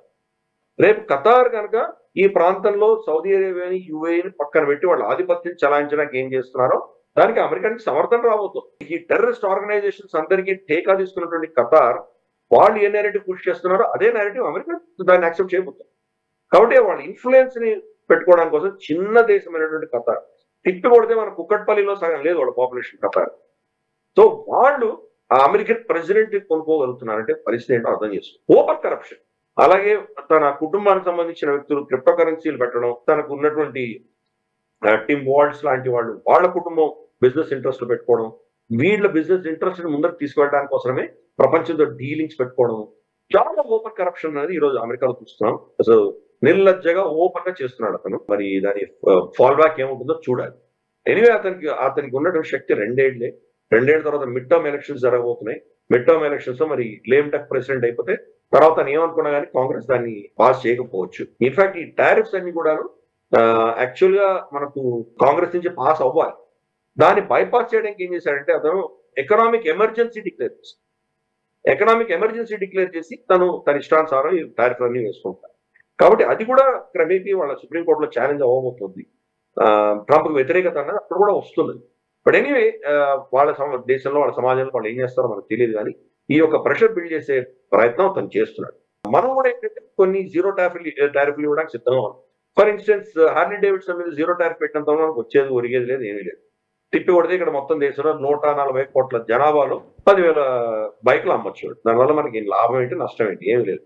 కానీ ఎక్కడ మనకు నష్టం వస్తుందో అక్కడ మనం ఎట్టి పరిస్థితుల్లో కాంప్రమైజ్ అవ్వడానికి సిద్ధంగా లేదు. మన రైతులకు సంబంధించిన విషయాలు, మన కోర్ బేసిక్ మ్యానుఫ్యాక్చరింగ్ సంబంధించిన విషయాలు, మనం ఒక డంపింగ్ గ్రౌండ్ అవ్వకూడదు అని చెప్పేసి మనం చాలా స్ట్రిక్ట్ గా దాని మీద మనం డెసిషన్స్ తీసుకోబోతున్నాం. కాబట్టి చూద్దాం, మరి పీయూష్ గోయల్ గారు అక్కడ వెళ్ళారు, మరి ఒక డీల్ అంటూ అవుతుందా, అయితే అది ఏ రూపంలో వస్తుంది, మరి ఆ డీల్ వచ్చిన తర్వాత మరి టిమ్ కుక్ ఇక్కడి నుంచి ఇక్కడ ఎక్స్పోర్ట్ చేస్తున్నారు, సో భారత ఎక్స్పోర్ట్ కింద పరిగణిస్తారు కదా అది. అప్పుడు మరి ఆ అగ్రిమెంట్ లో భాగంగా మరి టారిఫ్లు ఎలా ఉంటాయి, ఇవన్నీ కూడాను బహుశా రాబోయే వారం 2 వారాల్లో మనకు దీని గురించి మనకు తెలుస్తుంది కంప్లీట్ గా. సార్, ఇంకోటి రిలీజియస్ ఫ్రీడమ్ పేరిట ఎప్పుడు మాట్లాడే అమెరికా గురించి మనకు తెలుసు. రిలీజియస్ ఫ్రీడమ్ బోర్డులో అల్-ఖైదా, లష్కర్ ఎ తోయిబాకి సంబంధించినటువంటి గతంలో పనిచేసినటువంటి వ్యక్తుల్ని అపాయింట్ చేయడం ఒకవైపు జరిగింది. ఇంకోవైపు అదే దగ్గర న్యూయార్క్ మేయర్ క్యాండిడేట్ గా ఉన్నటువంటి వ్యక్తి మమ్దాని, న్యూయార్క్ మేయరల్ క్యాండిడేట్ మమ్దాని, ఎవరైతే ప్రధాని నరేంద్ర మోదీ పైన ఎప్పుడు మాట్లాడే వ్యక్తి జొహ్రాన్ ఖ్వామే మమ్దాని, ఆయన ఇప్పుడు యాంటీ హిందూ ర్యాలీస్లో పాల్గొనడము ఈ ఒకటి వైపు జరుగుతున్నాయి. అంటే నాకు ఇది చిన్న ఇన్సిడెంటా పెద్ద ఇన్సిడెంటా కూడా ప్లీజ్ ఎక్స్ప్లెయిన్ దట్.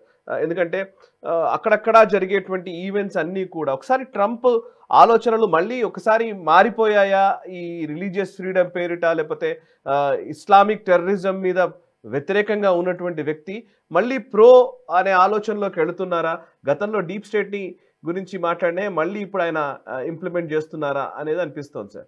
కరెక్ట్, తప్పకుండా. హిపోక్రైట్ కాకపోతే నాకు అర్థం కాదు. ఇస్మాయిల్ రాయర్ అన్నటువంటి ఒక మనకు అమెరికన్, అతను ఒక క్రిస్టియన్ గా పుట్టాడు. రాండల్ టాడ్ రాయర్ అన్న పేరుతో పుట్టాడు. అతను ఇస్లాం కన్వర్ట్ అయిన తర్వాత దాంట్లో మనకు బోస్నియా యుద్ధంలో ముస్లిం ఏదైతే జిహాద్ జరిగిందో దాంట్లో వెళ్ళాడు ఆయన.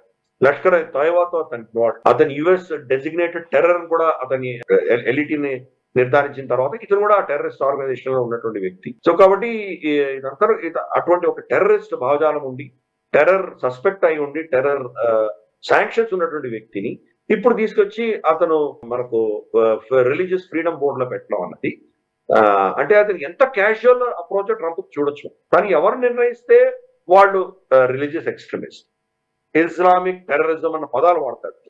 మోదీ గారు పక్కన ఉండగానే ఇస్లామిక్ టెర్రరిజం అని పదం వాడాడు.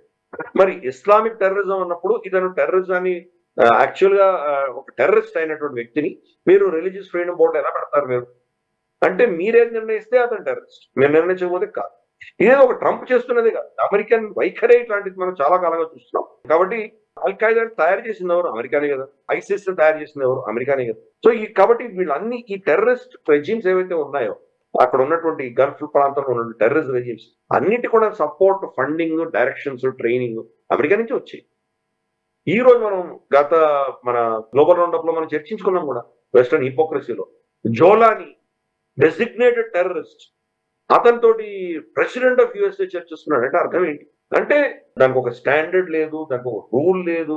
ట్రంప్ వ్యక్తిగతంగా ఏది నిర్ణయిస్తే ప్రపంచం అంతా తల ఊపాలి, అది ఆ అప్రోచ్ లో వెళ్తున్నాడు అతను.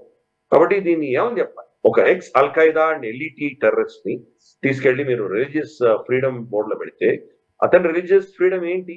మేమే ఉండాలి, ఇంకెవరు ఉండకూడదు అనేది కదా అతని ఆలోచన. ప్లస్ అది కూడా వైలెంట్ గా ఇంకెవరిని మేము బతకనేమో అన్నటువంటి ఐడియాలజీ ఉన్న వ్యక్తి తీసుకొచ్చి రిలీజియస్ ఫ్రీడమ్ బోర్డు లో పెడితే దాన్ని ఏమన్నా. రెండవది దాంట్లో అంటే ఆ బ్యాక్గ్రౌండ్ యాంటిసిడెంట్స్ కూడా చూసుకోకుండా మీరు అపాయింట్ చేస్తున్నారంటే మీ అడ్మినిస్ట్రేషన్ ఎంత సత్యానికి ఎంత దూరంగా ఉన్నారో అర్థం. కాబట్టి అబ్సల్యూట్ డొనాల్డ్ ట్రంప్ అన్న వ్యక్తి 2-3 నెలల్లో ఈవెన్ ట్రంప్ కోర్ సపోర్టర్స్ కూడా డిస్పాయింట్ చేస్తున్నాడు. ఎన్ని ఇటువంటి తప్పిదాలు, 1 కాదు 2 కాదు 3 కాదు, చాలా తప్పిదాలు చేసుకుంటూ వెళ్తున్నాడు. చైనాని తల వంచుతానన్నటువంటి వ్యక్తి చైనానే అమెరికా తల వంచింది. అలాగే నేను వచ్చిన 24 గంటల్లో యుద్ధం ఆపిచ్చేస్తాను యుక్రెయిన్ రష్యా యుద్ధం అన్నటువంటి వ్యక్తి ఈ రోజు ఆల్మోస్ట్ 4 నెలలు అయిపోయింది, ఇంతవరకు ఏమి చేయలేదు. అలాగే మనకు హమాస్ ఇజ్రాయెల్ మధ్యలో ట్రూస్ కాల్పుల విరమణ చేయించినటువంటి వ్యక్తి ఇంకా అతను పదవి స్వీకరణ చేయక ముందరే దాన్ని కాల్పుల విరమణకు ఫోర్స్ చేసినటువంటి వ్యక్తి ఈ రోజు ఇజ్రాయెల్ ఆపలేకపోతున్నారు, హమాస్ ని కూడా అతను ఏమి చేయలేకపోతున్నాడు. సో ఇవన్నీ కూడా చూస్తే కనుక అతను అంటే అతను ఏ స్థాయిలో ఉన్నాడంటే, నేను చాలా శక్తివంతుడిని, నేను దేవుడు లాంటి వాడిని, కాబట్టి నేను ఈ రోజు పొద్దున్న నిద్ర చేసినప్పుడు నాకేం తెలుస్తుంది, నాకేమనిపిస్తుందో అది చెప్తాను, మీరు అందరూ ఒప్పుకోవాలి, ఆ ధోరణితో వెళ్తున్నాడు. కాబట్టి తప్పకుండా వాళ్ళ సమాజంలోనే పుష్ బ్యాక్ వస్తుంది, ప్రపంచం కూడా ఊరుకోదు, కూటములన్నీ కూడా తనకు వ్యతిరేకంగా తయారవుతాయి, పుష్ బ్యాక్ అనేది తప్పకుండా వస్తుంది. అది సో చూద్దాం. అందుకని ఇటువంటి వ్యక్తి మరి ఎంతకాలం దీన్ని ఇలాగే నడిపిస్తాడో, మరి కొన్ని దేశాలు స్వతంత్రంగా వాళ్ళు ఎలా నిర్ణయిస్తాయో అని చూడాలి. భారతదేశం చాలా స్పష్టంగా ఉన్నాం మనం. ఎక్కడ వాళ్ళతో మైత్రి చేయగలమో అక్కడ చేస్తాం మనం. ఎక్కడ మనం రెడ్ లైన్స్ ఉన్నాయో రెడ్ లైన్స్ చాలా క్లియర్ గా మనం డ్రా చేయబోతున్నాం. అమెరికాకు వ్యతిరేకంగా రీసెంట్ గా WTO కేసు కూడా ఫైల్ చేశాం మనం. అలాగే కొన్ని ఇందాక మనం ఐ థింక్ 2-3 గ్లోబల్ రౌండర్స్ చర్చించాం కూడా. వాళ్ళ విస్కీ మీద ఆల్మోస్ట్ 140%, 150% మనం ట్యాక్స్ వేసాం మనం. కాబట్టి మనకి ఎక్కడ మన ఇంట్రెస్ట్ ఎక్కడ కాపాడుకోవాలో అక్కడ మనం వెసులుబాటు కొంత దాన్ని కాపాడుకునే దిశగా మనం ఏం చేయాలో చేస్తాము. మిగతా అంశాల్లో కొంత మనం పట్టుబెట్టుకోలు మనం చూపిస్తున్నాం. కాబట్టి మన ఇండిపెండెన్స్ థాట్ మన ఏదో దాన్ని మనం ఫోకస్ పెట్టాం. ఈరోజు డొనాల్డ్ ట్రంప్ చెప్పాడు కాబట్టి మనం ఆపరేషన్ సింధూర్ ఆపాము అని అనుకోవడం చాలా కళ్ళ. రేపటి రోజు వాడు ఏమైనా చేస్తే కనుక డొనాల్డ్ ట్రంప్ పర్మిషన్ మనం తీసుకోమని మనం వెళ్ళి కొట్టాల్సింది కొట్టి వస్తాం. కాబట్టి భారతదేశం లాంటి ఇండిపెండెంట్ గా ఆలోచన చేసేటువంటి దేశాలు అమెరికన్ ఎస్టాబ్లిష్మెంట్ కి అది నచ్చదు, వాళ్ళు యాక్సెప్ట్ చేయరు. కాబట్టి డొనాల్డ్ ట్రంప్ ఆ ఎస్టాబ్లిష్మెంట్ ని మించినటువంటి ఆంభావి, కాబట్టి వాళ్ళిద్దరు కూడా యాక్సెప్ట్ చేయరు. వాళ్ళు ఎలా చెప్తే వాళ్ళ మాటలు వినాలి. అటువంటి భావజాలం ఉన్నటువంటి వ్యక్తిని డీల్ చేయక తప్పదు. మోదీ గారు గతంలో డీల్ చేశారు 4 ఏళ్ళు, ఇప్పుడు కూడా డీల్ చేస్తాం. అక్కడ ఉన్నటువంటి ముగ్గురు కూడా చాలా చాలా ఎక్స్పీరియన్స్ ఉన్నటువంటి వ్యక్తులు, మోదీ గారు కానీ, జయశంకర్ గారు కానీ, అజిత్ దోవల్ కానీ. అందుకనే మనం అమెరికా మనకి F-35 ఆఫర్ ఇచ్చినా మనం తీసుకోలేదు. F-35 అల్టిమేట్ ప్రపంచంలో, అయినా మనం రిజెక్ట్ చేసింది. ఇప్పుడు రష్యా మనకు ఆఫర్ ఇస్తాం, మనకు Su-57 ఆఫర్ ఇస్తున్నారు వాళ్ళు. కాబట్టి Su-57 మరి ఏమవుతుందో తెలియదు. అజిత్ దోవల్ గారు వెళ్ళారు మాట్లాడడానికి, మనకు S-400 గురించి, తర్వాత Su-57 గురించి, మూడవది S-500 లో భారతదేశము రష్యా ఇద్దరు కలిసి కొలాబరేటివ్ గా రీసెర్చ్ చేద్దాము అన్నటువంటి ఒక ఆలోచన కూడా ఉన్నది. కాబట్టి మనం రష్యాని కంప్లీట్ గా అబాండన్ చేయలేము. అమెరికా మనకు ఎప్పుడు కూడా ట్రస్టెడ్ పార్ట్నర్ కాదు అని తెలుసు. కాబట్టి వాళ్ళు క్లాజెస్ పెడతారు, మీరు యుద్ధం చేస్తే కనుక మా పర్మిషన్ తీసుకునే మీరు వాడాలి అని చెప్పి వాళ్ళు క్లాజెస్ పెడతారు. మరి మనం కనుక ఆ క్లాజెస్ ఉల్లంఘించి మనం కనుక అస్త్రాలు వాడడానికి ప్రయత్నం చేస్తే వాళ్ళ దగ్గర మాస్టర్ స్విచ్ ఉంటుంది, అది ఆఫ్ చేశారంటే ఈ బాంబులు ఏవి పనిచేయవు. కాబట్టి మరి అటువంటి స్విచ్ మరి పాకిస్తాన్కి ఎందుకు వాళ్ళు ఉపయోగించాలని మనకు అర్థం లేదు. అబ్సల్యూట్ హిపోక్రసీ, అబ్సల్యూట్ ఒక నియంత డిక్టేటర్ గా వ్యవహరిస్తున్నటువంటి డొనాల్డ్ ట్రంప్. సో చూద్దాం మరి ఇది ఎంతకాలం నడుస్తుందో, దాన్ని మనం ఎలా కౌంటర్ చేస్తామో చూద్దాం. రైట్ సార్, ఒకసారి బంగ్లాదేశ్కి సంబంధించినటువంటి అప్డేట్స్లోకి వెళ్దాం సార్. ఇండియా బంగ్లాదేశ్కి సంబంధించి ట్రేడ్ రిస్ట్రిక్షన్స్ ఇంకాస్త ఇంపోజ్ చేస్తూ భారత ప్రభుత్వం నిర్ణయం తీసుకుంది. దాని గురించి వివరాలు చెప్పండి. దానికంటే ఇంకా ఇంపార్టెంట్ అంశాలు ఏంటంటే, బంగ్లాదేశ్ ఆర్మీ చీఫ్ వకారుజ్జమాన్ ఎలక్షన్స్ నిర్వహించాలని ఒత్తిడి తెస్తున్నారు. ఇప్పుడు నిజంగానే ఇప్పుడు మహమ్మద్ యూనస్ని దింపేయడానికి పూర్తిగా అక్కడ సిద్ధమైనట్టుగా కూడా వార్తలు వస్తూ ఉన్నాయి. సో ఇప్పుడు ఎవరైతే మహమ్మద్ యూనిస్ ఎవరైతే ఉన్నారో తాను చేస్తున్నటువంటి ఓవర్ యాక్షన్కి ఒక ఫుల్ స్టాప్ పడుతుందా? ఇప్పుడు ఉన్నటువంటి బంగ్లాదేశ్ ఆర్మీ చీఫ్ ఎటువైపు నిలిచే అవకాశం ఉంది? పాకిస్తాన్ అనుకూలతతో ఉంటారా? ఆయనకు సంబంధించిన ప్రొఫైల్ ఏంటి, దానికి సంబంధించిన వివరాలు చెప్తారా? అండ్ ఇంకొక వైపు కాక్సెస్ బజార్లో యాక్చువల్లీ మనం అక్కడికి వెళదాం అనుకుని వెళ్ళలేకపోయాం. బంగ్లాదేశ్ పర్యటనలో అక్కడికి వెళ్ళినప్పుడు మనం కాక్సెస్ బజార్లో అమెరికన్ ఆర్మీ ఎయిర్ ఫోర్స్ ఒక ట్రైనింగ్ ప్రోగ్రామ్ చేసినట్టుగా తెలుస్తోంది. అది దేనికి సంకేతం? మనకు తెలుసు, మొహమ్మద్ యూనిస్ అన్నటువంటి వ్యక్తి అమెరికన్ డీప్ స్టేట్ నియమించినటువంటి వ్యక్తి. కాగా అతనికి ఎటువంటి పొలిటికల్ కెరియర్ లేదు, అతని పెద్ద గౌరవం లేదు. నోబెల్ ప్రైజ్ ఎవరెవరికి ఇస్తారో వాళ్ళందరూ కూడా అమెరికన్ లేదా వెస్టర్న్ ఏజెంట్స్ కింద మనం భావించాలి. వాళ్ళని వాడుకుంటారు, అంతకుమించి ఏమీ లేదు. కాబట్టి మొహమ్మద్ యూనిస్ డీప్ స్టేట్ యొక్క అసెట్ గా అతను పనిచేశాడు గతంలో మన జో బైడెన్ ప్రభుత్వంలో.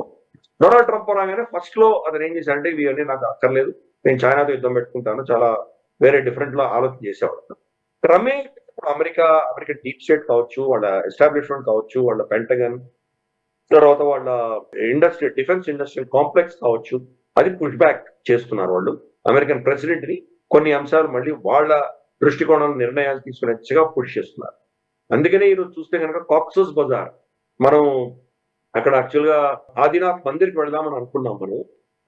మనకు చిట్టగాంగ్ నుంచి వెళ్తూ అక్కడికి కాక్సస్ బజార్ వెళ్ళకండి అని మనకు అక్కడ చెప్పారు వాళ్ళు. ఎందుకంటే కాక్సస్ బజార్ లో రోహింగ్యాలు ఉన్నారు, చాలా కట్టర్పంథీలు వాళ్ళు ఎప్పుడు ఎలా బిహేవ్ చేస్తారో తెలియదు. బంగ్లాదేశ్ ప్రభుత్వం కూడా వాళ్ళు ఏం కంట్రోల్ చేయలేదు అన్న దిశగా వాళ్ళు చెప్పారు. కాబట్టి మనం మధ్యదారిలోనే వెనక్కి వచ్చేసాం, మనం కాక్సస్ బజార్కి వెళ్ళలేదు. అక్కడ కాక్సస్ బజార్ లో అమెరికన్ సోల్జర్స్ వచ్చారని మనకు తెలుస్తుంది. వాళ్ళ ఉద్దేశం ఏంటంటే ఒక రోహింగ్యాలకు ఒక సేఫ్ కారిడోర్ ఇవ్వాలని ప్రయత్నం చేస్తున్నారు. సేఫ్ కారిడోర్ అంటే అర్థం ఏంటి అంటే బంగ్లాదేశ్ సార్వభౌమత్వానికి అతీతంగా వీళ్లకు దాని మీద అధికారాలు ఉంటాయి. అంటే బంగ్లాదేశ్ ప్రభుత్వం అధీనంలో లేకుండా ఒక సేఫ్ కారిడోర్ అనేది అమెరికా తయారు చేసే ప్రయత్నం చేస్తున్నారు. సో మనకు అమెరికా ఇంట్రెస్ట్ లో చూస్తే కనుక బే ఆఫ్ బెంగాల్ లో సముద్రం నుంచి వాళ్ళు పైకి వెళ్ళడానికి ప్రయత్నం చేసే దిశగా ఈ రోహింగ్యాల పేరు చెప్పుకొని వాళ్ళు యాక్సెస్ తీసుకునే ప్రయత్నం చేస్తున్నారు. సెయింట్ మార్టిన్ ఐలాండ్స్ కావాలని అడిగారు అని చెప్పి షేక్ హసీనా చెప్పిన విషయం కూడా మనం అర్థం దాన్ని గుర్తుపెట్టుకోవాలి. కాబట్టి ఈ ప్రాంతం అంతా వాళ్ళు టేక్ ఓవర్ చేసే ప్రయత్నం చేస్తున్నారు. అరక్కన్ ఆర్మీకి కూడా ఈ రోజు అమెరికా సపోర్ట్ చేస్తుంది. కాబట్టి అరక్కన్ ఆర్మీ కూడా బహుశా అమెరికాకి విధేయులుగా ఉంటారు అని వాళ్ళు ఎక్స్పెక్ట్ చేస్తున్నారు. సో దీంతో చైనా కట్ ఆఫ్ చేయాలి ఒకటి, రెండు భారతదేశాన్ని మనం ఇబ్బంది పెట్టాలి, రెండు సో మూడు ఒక సామంత దేశంగా బంగ్లాదేశ్ మన అధీనంలో తీసుకోవాలి. ఇవన్నీ కూడా వాళ్ళ స్ట్రాటజిక్ ఇంట్రెస్ట్ లో వాళ్ళు ఆలోచన చేస్తున్నారు మనకు అమెరికా. కాబట్టి చూద్దాం మరి రాబోయే రోజుల్లో ఇది ఏ దిశగా వెళ్తుందో. బంగ్లాదేశ్ లో ప్రజలు దీనికి వ్యతిరేకంగా నిరసనలు తెలుపుతున్నారు. వాళ్ళు బంగ్లాదేశ్ లో సడన్ గా మళ్ళీ సోషల్ అన్రెస్ట్ అనేది మొదలైంది అక్కడ మొహమ్మద్ యూనిస్ వ్యతిరేకంగా, ఎందుకంటే వాళ్ళు ఉద్యోగాలు పడిపోతున్నాయి. ఇది ఇలా ఉండగా భారతదేశం ఏం చేసిందంటే ఆల్మోస్ట్ మనకు ఈశాన్య రాష్ట్రాల్లో ఉన్నటువంటి మనకు ట్రేడ్ పాయింట్స్ ఉంటాయి, చాలా పాయింట్స్ ఉంటాయి. మేఘాలయలో నేను ఒక 2 పాయింట్స్ నేను వెళ్ళొచ్చాను, దావర్ లాంటి ప్రాంతం. అలాగే త్రిపురలో ట్రేడ్ పాయింట్స్ ఉన్నాయి, మనకు అస్సాంలో ట్రేడ్ పాయింట్స్ ఉన్నాయి, బెంగాల్లో ట్రేడ్ పాయింట్స్ ఉన్నాయి. ఇవన్నీ కూడా మూసేసాం. ఒక్కటే ఒక ట్రేడ్ పాయింట్ మాత్రం అంటే ల్యాండ్ పోర్ట్ ఒకటే ఓపెన్ చేసి మిగతా అన్ని కూడా బంద్ చేసి, దాంతో రమారమి 42% వాళ్ళ ఎక్స్పోర్ట్స్ అన్ని కూడాను ఈరోజు మనం ఆపగలుగుతున్నాం. అంటే వాళ్ళు వాళ్ళ పోర్ట్స్ కానీ లేదా ల్యాండ్ రూట్ గా కోల్కతాకి తీసుకొస్తేనే వాళ్ళు అక్కడి నుంచి అమ్ముకోగలరు. అటువంటి రెస్ట్రిక్షన్స్ వాళ్ళ మీద ఇంపోజ్ చేశాం. ఎందుకు వాళ్ళు మన మీద ఇటువంటిది ఇంపోజ్ చేశారు? గతంలో మనం మన దేశం నుంచి ప్రొడక్ట్స్ ఇవన్నీ కూడా ఈ ట్రేడ్ పోర్ట్స్ నుంచి మనం ఎక్స్పోర్ట్ చేస్తుండేవాళ్ళం బంగ్లాదేశ్. దాన్ని వాళ్ళు కరెక్ట్ చేస్తూ భారత వ్యతిరేకత దాంట్లో చూసాం మనం మా ఈ యూనిస్ ప్రభుత్వంలో. అవన్నీ రెస్ట్రిక్ట్ చేశారు, మనం కూడా రెస్ట్రిక్ట్ చేశాం. దానివల్ల నష్టం ఎక్కువ బంగ్లాదేశ్కి రావు. మరి దేశం నష్టపోయినా కానీ నా భావజాలం, నా ఇస్లామిక్ భావజాలము, అమెరికన్ డీప్ స్టేట్ యొక్క అజెండా ముందుకు తీసుకెళ్తున్నాను కాబట్టి పర్వాలేదు అని చెప్పి యూనిస్ ప్రభుత్వం అనుకుంటుందా చూడాలి రాబోయే రోజుల్లో. వకారుజ్ జమాన్ అని చెప్పేసి వాళ్ళ ఆర్మీ చీఫ్ ఎవరైతే ఉన్నారో ఆయన ఈ సంవత్సరం డిసెంబర్ లోపు ఎన్నికలు నిర్వహించి తీరాల్సిందే అని ఆయన అంటున్నారు. మొహమ్మద్ యూనిస్ ఏమంటున్నారంటే బహుశా వచ్చే సంవత్సరం జూన్లోనో జూలైలోనో ఎన్నికలు పెట్టే ప్రయత్నం చేస్తానని అంటున్నారు. ఈ మధ్యలో ఏం చేశారంటే అవామీ లీగ్ మన షేక్ హసీనా పార్టీని బ్యాన్ చేశారు. ఏ పార్టీ అయితే ఆ దేశానికి స్వతంత్రం తీసుకొచ్చిందో అటువంటి పార్టీని వాళ్ళు బ్యాన్ చేశారు. అంటే దాంట్లో పరిస్థితి ఏంటో మనం చూడవచ్చు. ఇప్పుడు మిగిలింది బిఎన్పి, ఖలీదా జియా పార్టీ ఒకటి ఉన్నది, జమాతే ఇస్లామీ పార్టీ ఒకటి ఉన్నది. ఇటువంటి 2-3 చిన్న చిన్న పార్టీలు తప్ప అసలైన శక్తి ఉన్నటువంటి అవామీ లీగ్ ని కంప్లీట్ గా వీళ్ళు బ్యాన్ చేశారు. అంటే ఎలక్షన్ ఎంత దారుణంగా రిగ్గింగ్ ఇప్పటి నుంచే మొదలైందో మనం అర్థం చేసుకోవచ్చు.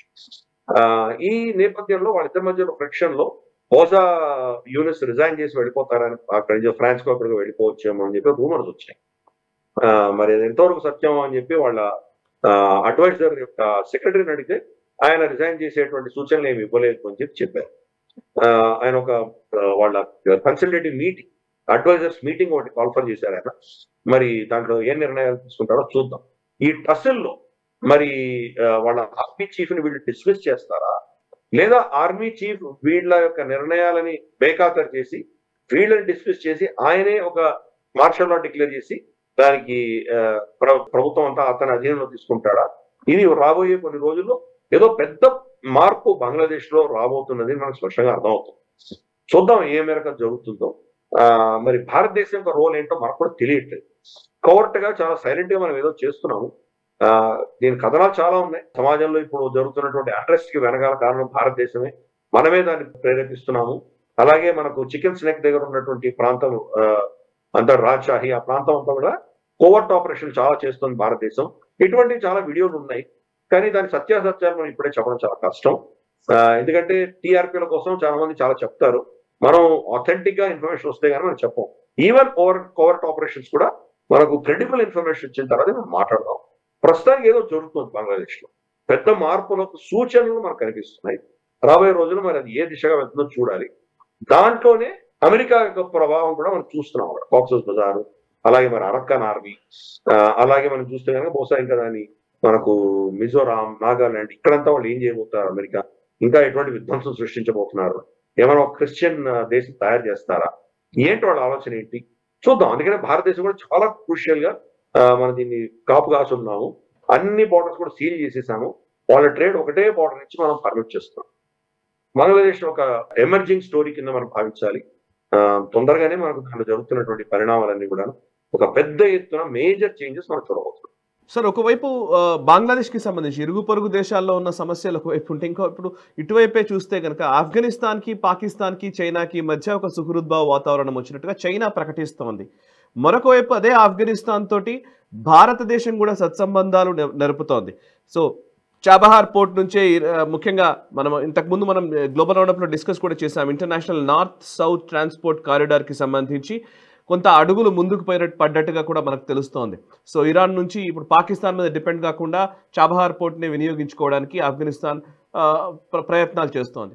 ఈవెన్ ఆఫ్ఘనిస్తాన్లో మన ఇంట్రెస్ట్లు కూడా ప్రిజర్వ్ అవుతున్నాయి ఒక రకంగా చెప్పాలంటే. బట్ పాక్, ఆఫ్ఘాన్, చైనా ఈ మూడు దేశాల ట్రయాంగులర్ బంధం ఉన్నప్పుడు భారత్ వ్యవహార శైలి ఏ విధంగా ఉంది? ఈ రీసెంట్ డెవలప్మెంట్స్ కొన్ని చకచకా చెప్పేస్తారా? అంటే మనకు చైనా ఆఫ్ఘనిస్తాన్ లో చాలా విపరీతంగా గణనీయంగా ఇన్వెస్ట్మెంట్స్ చేస్తున్నారు. కాబట్టి ఆఫ్ఘనిస్తాన్ కు చైనాని వాళ్ళు ఇగ్నోర్ చేసి వాళ్ళని విస్మరించేటువంటి పరిస్థితి లేదు. ఆఫ్ఘనిస్తాన్ కి చైనా ఇన్వెస్ట్మెంట్స్ వాళ్ళు చాలా ఇంపార్టెంట్, చాలా కీలకమైనది. భారతదేశం కూడా మనం ఇన్వెస్ట్ చేస్తున్నాం, కానీ చైనాని వాళ్ళు ఇగ్నోర్ చేయలేరు ఆ పరిస్థితి. చైనా ఆఫ్ఘనిస్తాన్ ని, పాకిస్తాన్ ని బెయిజింగ్ పిలిచారు. కాబట్టి వీళ్ళిద్దరు వెళ్ళి అక్కడ ముగ్గురు కలిసి బిఆర్ఐ ఏదైతే సిపిఈసి ఉందో దాంట్లో ఆఫ్ఘనిస్తాన్ కూడా భాగస్వామ్యం చేసేటువంటి ప్రయత్నం చేసింది చైనా. అందుకని మేమే ఈ దేశాలు కలిపాము, మాదే ఇక్కడ నడుస్తోంది, మా ఆలోచనని వీళ్ళందరూ యాక్సెప్ట్ చేస్తున్నారు అన్న దిశగా వాళ్ళు నెరేటివ్ బిల్డ్ చేసే ప్రయత్నం చేస్తున్నారు. కానీ ఆఫ్ఘాన్ సమాజంలో పాకిస్తాన్ వ్యతిరేకత చాలా డీప్ గా ఉంది. మనకు ఆఫ్ఘాన్ తాలిబాన్ కావచ్చు, తెహ్రీకే తాలిబాన్ పాకిస్తాన్ కావచ్చు, రెండు కూడాను కంప్లీట్ గా దీన్ని అపోజ్ చేస్తున్నాయి. ఈ రెండు కాకుండా ఈవెన్ గతంలో ఉన్న సివిలియన్ ప్రభుత్వాలు కూడా అక్కడ జహీద్ షా దగ్గర నుంచి తీసుకొని ఇంతవరకు అంటే 1947 నుంచి ఈ రోజు దాకా ఏ ప్రభుత్వం ఉన్నా వాళ్ళు ఎవ్వరు కూడా డ్యూరెంట్ లైన్ ఆఫ్ఘనిస్తాన్ పాకిస్తాన్ మధ్యలో డివైడ్ ఏదైతే మనకు బ్రిటిష్ వాళ్ళు గీత గీశారో దాన్ని వాళ్ళు ఎప్పుడు యాక్సెప్ట్ చేయలేదు. మా దేశం అటక్ దాకా ఉంది అని వాళ్ళు అనేవాడు. మనం కూడా మనకు ఈ యొక్క బ్రిటిష్ వాడు ఉన్నంత వరకు అటక్ సే కటక్ తక్ భారత్ ఏక్ హై అని చెప్పి మనకు నినాదాలు ఉండేవి. మనం కూడా అటక్ వరకే మనం మాట్లాడేవాళ్ళం. సింధు నదికి ఇటు సైడ్ అంతా భారతదేశం, అటు సైడ్ ఆఫ్ఘనిస్తాన్ అని మనం కూడా గతంలో యాక్సెప్ట్ చేశాం. కాబట్టి అటక్ దాకా మా దేశం ఉండాలి అని వాళ్ళు అనేటువంటి ఒక ఇది వాళ్ళ పరిస్థితి మనం చూసాం. అందుకని న్యాచురల్ అలై భారతదేశం. కానీ వాళ్ళకి భారతదేశంలో ప్రాబ్లం ఏమొచ్చిందంటే మనం రికగ్నైజ్ చేయట్లేదు. అఫ్ కోర్స్ ప్రపంచంలో ఎవరు రికగ్నైజ్ చేయలేదు, ఈవెన్ పాకిస్తాన్ కూడా తాలిబాన్ రికగ్నైజ్ చేయలేదు, ఒక్క చైనా మాత్రం రికగ్నైజ్ చేస్తుంది. కాబట్టి దానికి కృతజ్ఞత వాళ్ళకు ఉంటుంది కదా, దాన్ని మనం కాదనలేం కదా. కానీ మనకు కావాలి, భారతదేశం కావాలి, పాకిస్తాన్ ప్రత్యామ్నాయం కావాలి. కాబట్టి భారతదేశాన్ని సపోర్ట్ చేస్తూ అక్కడ సమాజం అంతా కూడా మన సమర్థనగా నిలబడుతుంది. ప్రభుత్వం కూడా ఈ తాలిబాన్ ప్రభుత్వం కూడా క్రమేపీ మనకు దగ్గర అయ్యేటువంటి ప్రయత్నం చేస్తున్నారు. ఇప్పుడు మనం ఏం చేసామంటే ఇండస్ వాటర్ ట్రీటీని మనం సస్పెండ్ చేసిన తర్వాత ఆఫ్ఘనిస్తాన్ లో డ్యామ్లు కట్టడానికి సిద్ధపడ్డాం. అక్కడి నుంచి 2-3 నదులు వస్తాయి, ఖుర్రం నది అని ఒకటి, కాబూల్ నది, ఇవి రెండు సింధు నది ఈ ఇండస్ లో వచ్చి కలుస్తాయి. ఆల్రెడీ కొన్ని వాళ్ళ ప్రాజెక్ట్స్ ఉన్నాయి, ఇంకొన్ని ప్రాజెక్ట్స్ కట్టడానికి మనం సిద్ధపడ్డాం. మరి అఫ్ కోర్స్ పాకిస్తాన్ ఊరుకోదు కదా, మన మీద దాడులు చేయిస్తుంది. మరి చూద్దాం, వచ్చినప్పుడు చూద్దాం సెక్యూరిటీ ఏమవుతుందో చూద్దాం. కానీ మనకి ఇప్పుడు ఉన్నటువంటి ప్రాజెక్ట్స్ లో కూడా నీళ్లు ఆపేసే దిశగా మనం ఆఫ్ఘాన్ తాలిబాన్ ని మనం కోరాము. అది కూడా వాళ్ళు చేస్తున్నారు ఈరోజు. సో క్రమేపీ అక్కడి నుంచి కూడా వాళ్ళని టైట్ చేసే పరిస్థితి భారతదేశం చేస్తుంది. ఇన్ఫాక్ట్ కొన్ని అన్కన్ఫర్మ్డ్ రిపోర్ట్స్ ఏం చెప్తున్నాయంటే భారతదేశము టీటీపీ తెహ్రీకే తాలిబాన్ పాకిస్తాన్ వీళ్ళిద్దరూ సీక్రెట్ గా ఏదో ఈ యొక్క సెంట్రల్ ఏషియన్ దేశంలో కజాఖ్స్తాన్ లోనే ఇక్కడ కలిసి చర్చలు సాగాయి. ఇక్కడ మరి పాకిస్తాన్ వ్యతిరేకంగా చేస్తున్న దాంట్లో భారతదేశం వాళ్ళకి ఎటువంటి సమాధానం ఇస్తుందో ఇవన్నీ తెలియట్లేదు. అన్అఫీషియల్, ఎవరికి మనకు అఫీషియల్ ఎక్కడ కూడా ఇన్ఫర్మేషన్ లేదు. కానీ అఫీషియల్ గా ఆఫ్ఘాన్ తాలిబాన్తో మనం చర్చలు జరుపుతున్నాము. మన మినిస్ట్రీ ఆఫ్ ఎక్స్టర్నల్ అఫైర్స్ నుంచి సీనియర్ అధికారి అక్కడ కాబుల్కి వెళ్ళి మాట్లాడారు. అలాగే వాళ్ళ డిప్యూటీ ఫారెన్ మినిస్టర్ మన దేశానికి వచ్చి జయశంకర్ గారిని కలిసి వెళ్ళారు. అఫ్ కోర్స్ వాళ్ళు అడుగుతున్న డిమాండ్ ఏంటంటే మమ్మల్ని రికగ్నైజ్ చేయండి అని అడుగుతున్నారు. వాళ్ళ మెడికల్ వీసాస్ కానీ స్టూడెంట్ వీసాస్ కానీ పెంచే దిశగా వాళ్ళు కోరుతున్నారు. మనం సుముఖంగా స్పందిస్తున్నాము. ట్రేడ్ అంతా కూడా ఇప్పుడు చాబహార్ నుంచి అక్కడ తీసుకెళ్లే ప్రయత్నం మనం చేస్తున్నాము. వీళ్ళు బెల్ట్ అండ్ రోడ్ ఇనిషియేటివ్ లో చైనా వాళ్ళని లాగే ప్రయత్నం చేస్తుంటే మనము international north south transit corridor లో వాళ్ళని భాగస్వామ్యం చేసే ప్రయత్నం మనం చేస్తున్నాం. ఆఫ్ఘనిస్తాన్ ఒక పావుగా వాడుకుంటున్నారు రెండు కూటములు కూడా. అదే అక్కడ జరుగుతోంది. రీసెంట్ గా దాంట్లో ఏమొచ్చిందంటే మామూలుగా గతంలో అస్త్రాలన్నీ కూడాను టీటీపీకి పంపించేది పాకిస్తాన్. అమెరికా ఫండ్స్ తోటి అమెరికా ₹100 ఇస్తే ₹10 మిగతా 90 వీళ్ళు తినేసి ₹10 సామాను వాడు ఆఫ్ఘనిస్తాన్ తాలిబాన్ పంపించేవాడు గతంలో. ఇప్పుడు తాలిబాన్ పాకిస్తాన్ వ్యతిరేకంగా ఉంది. అయినా కానీ అక్కడ వాళ్ళ షిప్మెంట్స్ లో చాలా పెద్ద సంఖ్యలో గందు మందు సామాగ్రి ఇవన్నీ కూడాను వాళ్ళు తాలిబాన్ దాన్ని కాన్ఫిస్కేట్ చేశారు. మరి అవన్నీ ఎవరికి వెళ్తున్నాయి? మరి అక్కడ పాకిస్తాన్ సమర్థిస్తున్న శక్తులు అక్కడ ఏముంది? మొత్తం తాలిబాన్ ప్రభుత్వమే ఉన్నప్పుడు ఈవెన్ నార్దర్న్ అలయన్స్ కూడా అక్కడ లేదు, వెళ్ళిపోయింది. మరి ఎవరికి సమర్థిస్తున్నారు అంటే ఐసిస్ ఖొరాసాన్ ప్రావిన్స్ ఏదైతే ఉందో వాళ్ళు పాకిస్తాన్ ప్రాక్సీగా అక్కడ పనిచేస్తున్నారు, వాళ్ళకి పంపించే ప్రయత్నం చేస్తున్నారు. అది అడ్డంగా దొరికిపోయింది పాకిస్తాన్. సో పాకిస్తాన్ ఒక టెర్రరిస్ట్ స్టేట్ అనడానికి ఆల్రెడీ ఒక కట్టర్ టెర్రరిస్ట్ దేశమైనటువంటి ఆఫ్ఘన్ తాలిబానే చెప్తోంది పాకిస్తాన్ ఒక టెర్రరిస్ట్ దేశం అని వాళ్ళు కూడా చెప్తున్నారు. సో అది అక్కడ జరుగుతున్నటువంటి పరిణామాలు. మనం కూడా ఈ గేమ్ లో చాలా సీరియస్ గా ఉన్నాము. చైనా ప్రయత్నం చేస్తున్నారు, వాళ్ళు పైసలు పడేసి వాళ్ళు ఇన్ఫ్లుయెన్స్ కొనుక్కునే ప్రయత్నం చేస్తున్నారు. కానీ అది పైసలు వేస్తే వచ్చే ఇన్ఫ్లుయెన్స్ కి అతీతంగా ఉన్నది. అది ఒక సైద్ధాంతికమైనటువంటి విషయం. పాకిస్తాన్ వ్యతిరేకత అన్నది వాళ్ళ సమాజంలో ఉంది కాబట్టి దాన్ని మనం ఎక్స్ప్లాయిట్ చేస్తున్నాం. చూద్దాం రాబోయే రోజుల్లో ఈ చెస్ గేమ్ ఎలా నడుస్తుందో మనం దానికి దగ్గరగా వాచ్ చేద్దాం. రైట్ సార్, ఇక ఈ వారం గ్లోబల్ రౌండప్ లో వెస్టర్న్ హిపోక్రసీ సెగ్మెంట్ లోకి వెళదాము. పాశ్చాత్య దేశాల ద్వంద్వ ప్రమాణాలు ఏ విధంగా ఉంటాయో చూసే ఈ సెగ్మెంట్ ఇది. ఇందులో ఒక అంశం ఈ వారంలో కనబడుతోంది. సూడాన్, నిజానికి ముస్లిం బ్రదర్హుడ్ అని చెప్పేటువంటి సూడాన్, అక్కడ ఉన్నటువంటి ముస్లిం అరబ్ ఆఫ్రికన్స్ పైన విపరీతంగా దాడులు చేస్తోంది. ఆల్మోస్ట్ 90,000 పైచిలుకు మంది చనిపోయినట్టుగా వార్తలు వస్తున్నాయి. సో సూడాన్ ఏమో ఒకవైపు ముస్లింల పైన వీటిపైన దాడులు జరుగుతున్నాయి, అరబ్ ఆఫ్రికన్స్ పైన దాడులు చేస్తున్నాయి. దీని గురించి అసలు ఎక్కడా కూడా చర్చ లేదు. బట్ అదే ఇజ్రాయెల్ విషయంలో మాత్రం యూకే, ఫ్రాన్స్, కెనడా అన్ని దేశాలు కూడా మీద పడిపోతాయి. సో ఈ హిపోక్రసీ గురించి ఒక కొంచెం వివరాలు చెప్తారా? అండ్ సూడాన్ లో ఏం జరుగుతుందో కూడా చెప్పండి సార్.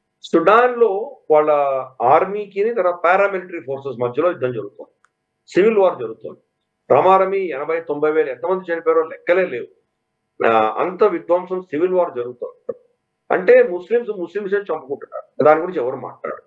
అలాగే యమన్ లో మనం చూసామంటే హౌతీలు లోకల్ యమనీస్ ని రమారమి 1.5-2 లక్షల మందిని వాళ్ళు చంపారు. సిరియాలో లోకల్ సిరియన్స్ హలువైట్స్ ని, తర్వాత డ్రూజ్ ని, తర్వాత ఇతరత్ర వాళ్ళకు చిన్న చిన్న తెగలు ఎవరు ఉన్నాయో వాళ్ళని, మైనారిటీలు క్రిస్టియన్స్ ని, వీళ్ళనందరినీ హింసిస్తూ పీడిస్తూ వాళ్ళని రమారమి 1.5 మందిని అక్కడ చంపారు. కానీ ఎవరు మాట్లాడలేదు. పాకిస్తాన్ లో జనసైడ్ జరుగుతోంది బలూచీల వ్యతిరేకంగా, అలాగే టీటీపీ వ్యతిరేకంగా జరుగుతోంది. పష్తూన్ తహఫూజ్ మూవ్మెంట్ పెద్ద లిస్ట్ రిలీజ్ చేశారు. ప్రతిరోజు ఎంతమంది పిల్లల్ని స్త్రీలని పాకిస్తాన్ ఆర్మీ చంపిందో పెద్ద లిస్ట్ రిలీజ్ చేశారు. అంటే ముస్లిం దేశాల్లో ముస్లింలనే వాళ్ళు చంపుతున్నటువంటి నేపథ్యంలో వెస్ట్ క్వైట్ గా ఉంటుంది, ఏం మాట్లాడు. కానీ ఇజ్రాయెల్ వాళ్ళని రక్షించుకోవడానికి ఆంక్షలు విధించి గాజా మీద ఏదైనా శాంక్షన్స్ వేస్తే కనుక వీళ్ళందరికీ పొడుచుకొస్తుంది. ఇన్ఫాక్ట్ ఈరోజు యూకే కూడా కేఆర్ స్టార్మర్ కంప్లీట్ లెఫ్టిస్ట్, మనకు తెలుసు అతను ఇప్పుడు పాలస్తీనియన్ స్టేట్ ని రికగ్నైజ్ చేసే దిశగా వెళ్తున్నారు. గతంలో ఎలా ఉండేదంటే ఇజ్రాయెల్ కి 2 దేశాలు ఫుల్ సపోర్ట్ ఇచ్చేవి, అమెరికా ఒకటి, యూకే ఒకటి. వీళ్ళిద్దరు కూడా ఇజ్రాయెల్ కంప్లీట్ సపోర్ట్ ఉంది. అటువంటిది ఈరోజు యూకే కూడా ఇజ్రాయెల్ దూరం పెడుతుంది. ఎందుకు? వాళ్ళ ఓట్ బ్యాంక్ పాలిటిక్స్. ఈ రోజు యూకేలో ముస్లిం ఓట్ బ్యాంక్ చాలా సిగ్నిఫికెంట్ గా ఉంది. క్రమేపీ వాళ్ళ ఎన్నో పట్టణాల్లో ముస్లింస్ మేయర్లుగా వస్తున్నారు. లేబర్ పార్టీ యొక్క సపోర్ట్ బేస్ అంతా కూడా ఇప్పుడు మైనారిటీస్, మన కాంగ్రెస్ పార్టీకి ఎలాగైతే భారతదేశంలో సపోర్ట్ మైనారిటీస్ ఏ ఉందో అలాగే వాళ్ళకు కూడా అదే పరిస్థితి. చూస్తే కనుక even first minister of Scotland, అంటే స్కాట్లాండ్ ప్రైమ్ మినిస్టర్ అందాం, హంజా యూసుఫ్, అతను ముస్లిం పాకిస్తానీ. మనకి ఇక్కడ లండన్ మేయర్ చూస్తే కనుక అతను పాకిస్తానీ. కాబట్టి అంటే పాకిస్తానీ ముస్లిం. ఇలా అక్కడ సమాజం అంతా కూడా ఓట్ బ్యాంక్ పాలిటిక్స్ లో వీళ్ళ లిబరలిజం పేరిట ఆ సమాజం అంతా మారిపోయింది. కాబట్టి నిర్ణయాలు కూడా అలాగే. హ్యూగో షావేజ్ ఎవరైతే ఉన్నారో మన స్పెయిన్ ప్రైమ్ మినిస్టర్. అతను కూడా ఈ సోకాల్డ్ లెఫ్టిస్ట్ లిబరల్ పార్టీకి సంబంధించిన వ్యక్తే. కాబట్టి తను కూడా పాలస్టైన్ రికగ్నైజ్ చేసిన, స్పెయిన్ రికగ్నైజ్ చేసింది, ఇజ్రాయెల్ వ్యతిరేకంగా వాడు మాట్లాడుతున్నారు. కాబట్టి ఈ దేశాలన్నింటిలో కూడా ఈ హిపోక్రసీ మనం చూస్తున్నాం. అరబ్బులు, ముస్లింలు వాళ్ళని చంపుకుంటే వీళ్ళు ఏం మాట్లాడు, ఎంత జెనోసైడ్ జరిగినా వీళ్ళు ఏం మాట్లాడు.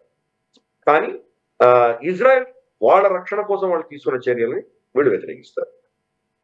అదే భారతదేశంతో కూడా మన అదే పరిస్థితి. కానీ ఈసారి మనం చాలా ముందస్తుగానే చాలా మనం డిప్లొమాటిక్ గా వీళ్ళందరినీ రీచ్ అవుట్ అయ్యాము. కాబట్టి చాలా మటుకు తగ్గించగలిగాం. కానీ వాళ్ళ భావజాలం అంతా కూడా ఈ యొక్క అబ్రహామిక్ మతాలకు సంబంధించిన దాంట్లో కూడా క్రిస్టియన్స్ కి, ముస్లిమ్స్ కి పడదు. కానీ ఈ వీళ్ళిద్దరు కాకుండా ఇంకేదైనా మతం వచ్చిందంటే వీళ్ళిద్దరు కలిసిపోతారు. మనం చూస్తే కానీ జ్యూస్ వ్యతిరేకంగా ఎంత యాంటీ సెమిటిజం వెస్ట్ లో ఉందో, అలాగే హిందువుల వ్యతిరేకత కూడా అక్కడే అలాగే ఉంది. మన దేశంలోనే చూస్తున్నాం. మనం క్రిస్టియన్ ఆర్గనైజేషన్స్, తర్వాత ముస్లిం ఆర్గనైజేషన్స్ కలిసి పనిచేసి హిందువులకు వ్యతిరేకంగా చేసినట్టు ఎన్నో ఘటనలు మనం చూస్తున్నాం. సో ఈ యొక్క నెరేటివ్ అన్నది వాళ్ళు ఏమనుకుంటారంటే మనకు పెద్ద శత్రువు హిందూ, మనకు పెద్ద శత్రువు జ్యూ, వీళ్ళని ఫస్ట్ ఎలిమినేట్ చేసామంటే తర్వాత మన ఇద్దరిలో పరిస్థితి తర్వాత తెలుసుకుందాం అన్నటువంటి భావజాలం మనం చూస్తున్నాం. యూనివర్సిటీస్ లో అదే పరిస్థితి. అందుకనే హార్వర్డ్ యూనివర్సిటీలో ఫారెన్ స్టూడెంట్స్ తీసుకోవడానికి వీల్లేదు అని చెప్పి డొనాల్డ్ ట్రంప్ రూల్ పాస్ చేస్తే ఒక అక్కడ సంబంధించిన కోర్ట్ జడ్జి దాన్ని పక్కన పెట్టేశారు. సో ఎంత యాంటీ సెమిటిజం, ఎంత జిహాదీ థాట్స్ అనేవి ఆ వెస్టర్న్ దేశాల్లో వచ్చిందో మనం చూడొచ్చు. జెన్యున్ గా ఒక డెమోక్రసీ అయినటువంటి ఇజ్రాయెల్ వాళ్ళు తప్పులు చేయొచ్చు, అప్పులు చేయొచ్చు, డెమోక్రటిక్ గా వాళ్ళ ప్రజలు వాళ్ళు చూసుకుంటారు. బెంజమిన్ నెతన్యాహు వ్యతిరేకంగా చాలా ర్యాలీలు జరుగుతున్నాయి, కోర్టులు అతనికి వ్యతిరేకంగా చాలా జడ్జ్మెంట్స్ ఇస్తున్నాయి. ఒక డెమోక్రటిక్ దేశంలో ఇవన్నీ నడుస్తాయి. కానీ దాన్ని గౌరవించకుండా మీరు ఎవరిని సమర్థిస్తున్నారు? అలాగే ఆఫ్రికాలో జరుగుతున్నటువంటి జెనోసైడ్లన్నీ మీరు ఏం చేస్తున్నారు? సుడాన్ లో ఇన్ని రోజుల నుంచి జరుగుతుంది, దాని గురించి ఎందుకు మాట కూడా మాట్లాడరు? అంటే ఆ లైఫ్ డోంట్ మ్యాటర్, వాళ్ళకు అంత చీప్ మనుషులు కాబట్టి వాళ్ళకి 1,000 మంది చచ్చిపోయినా మనకేం నష్టం లేదు అన్నటువంటి ఆలోచన వెస్ట్ లో. ఎంత హిపోక్రసీ ఇది. ఒక వర్గాన్ని వాళ్ళు ముందుకు తీసుకువెళ్ళడానికి కోసం కెనడాలో కూడా మనం చూసాం. జస్టిన్ ట్రూడో ఏం చేశాడు? ఇప్పుడు వచ్చినటువంటి ప్రైమ్ మినిస్టర్ కూడా అదే సోకాల్డ్ లెఫ్ట్ లిబరల్ ఆలోచనలో ఉన్నటువంటి వ్యక్తి. జస్టిన్ ట్రూడో అయితే కనుక ఎయిర్పోర్ట్ కి వెళ్ళి ఈ ఇమిగ్రెంట్ సిరియా నుంచి వస్తున్న వాళ్ళని కౌగులించుకొని ఇన్వైట్ చేశాడు కెనడాకి. ఈ రోజు వాళ్ళ సమాజం ఎలా ఉన్నది? కాబట్టి ఇది వెస్టర్న్ హిపోక్రసీ. వాళ్ళు ఏది నిర్ణయిస్తే అది కరెక్ట్, వాళ్ళ నిర్ణయానికి వ్యతిరేకంగా ఇంకెక్కడైనా ఏమైనా జరుగుతుంటే దాన్ని వాళ్ళు పట్టించుకోరు. అందుకనే మనకు జయశంకర్ గారు గతంలో చాలా స్పష్టంగా చెప్పారు, Europe's problems are world's problems, but world's problems are not Europe's problems.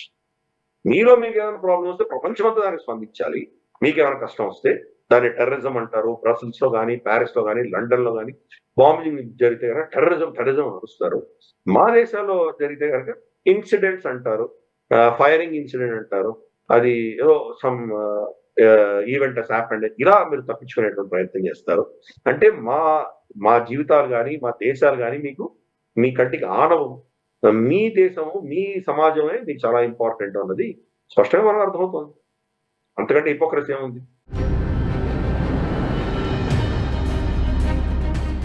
Yes sir, ఇక collapse of the western society సెగ్మెంట్లోకి వెళదాం.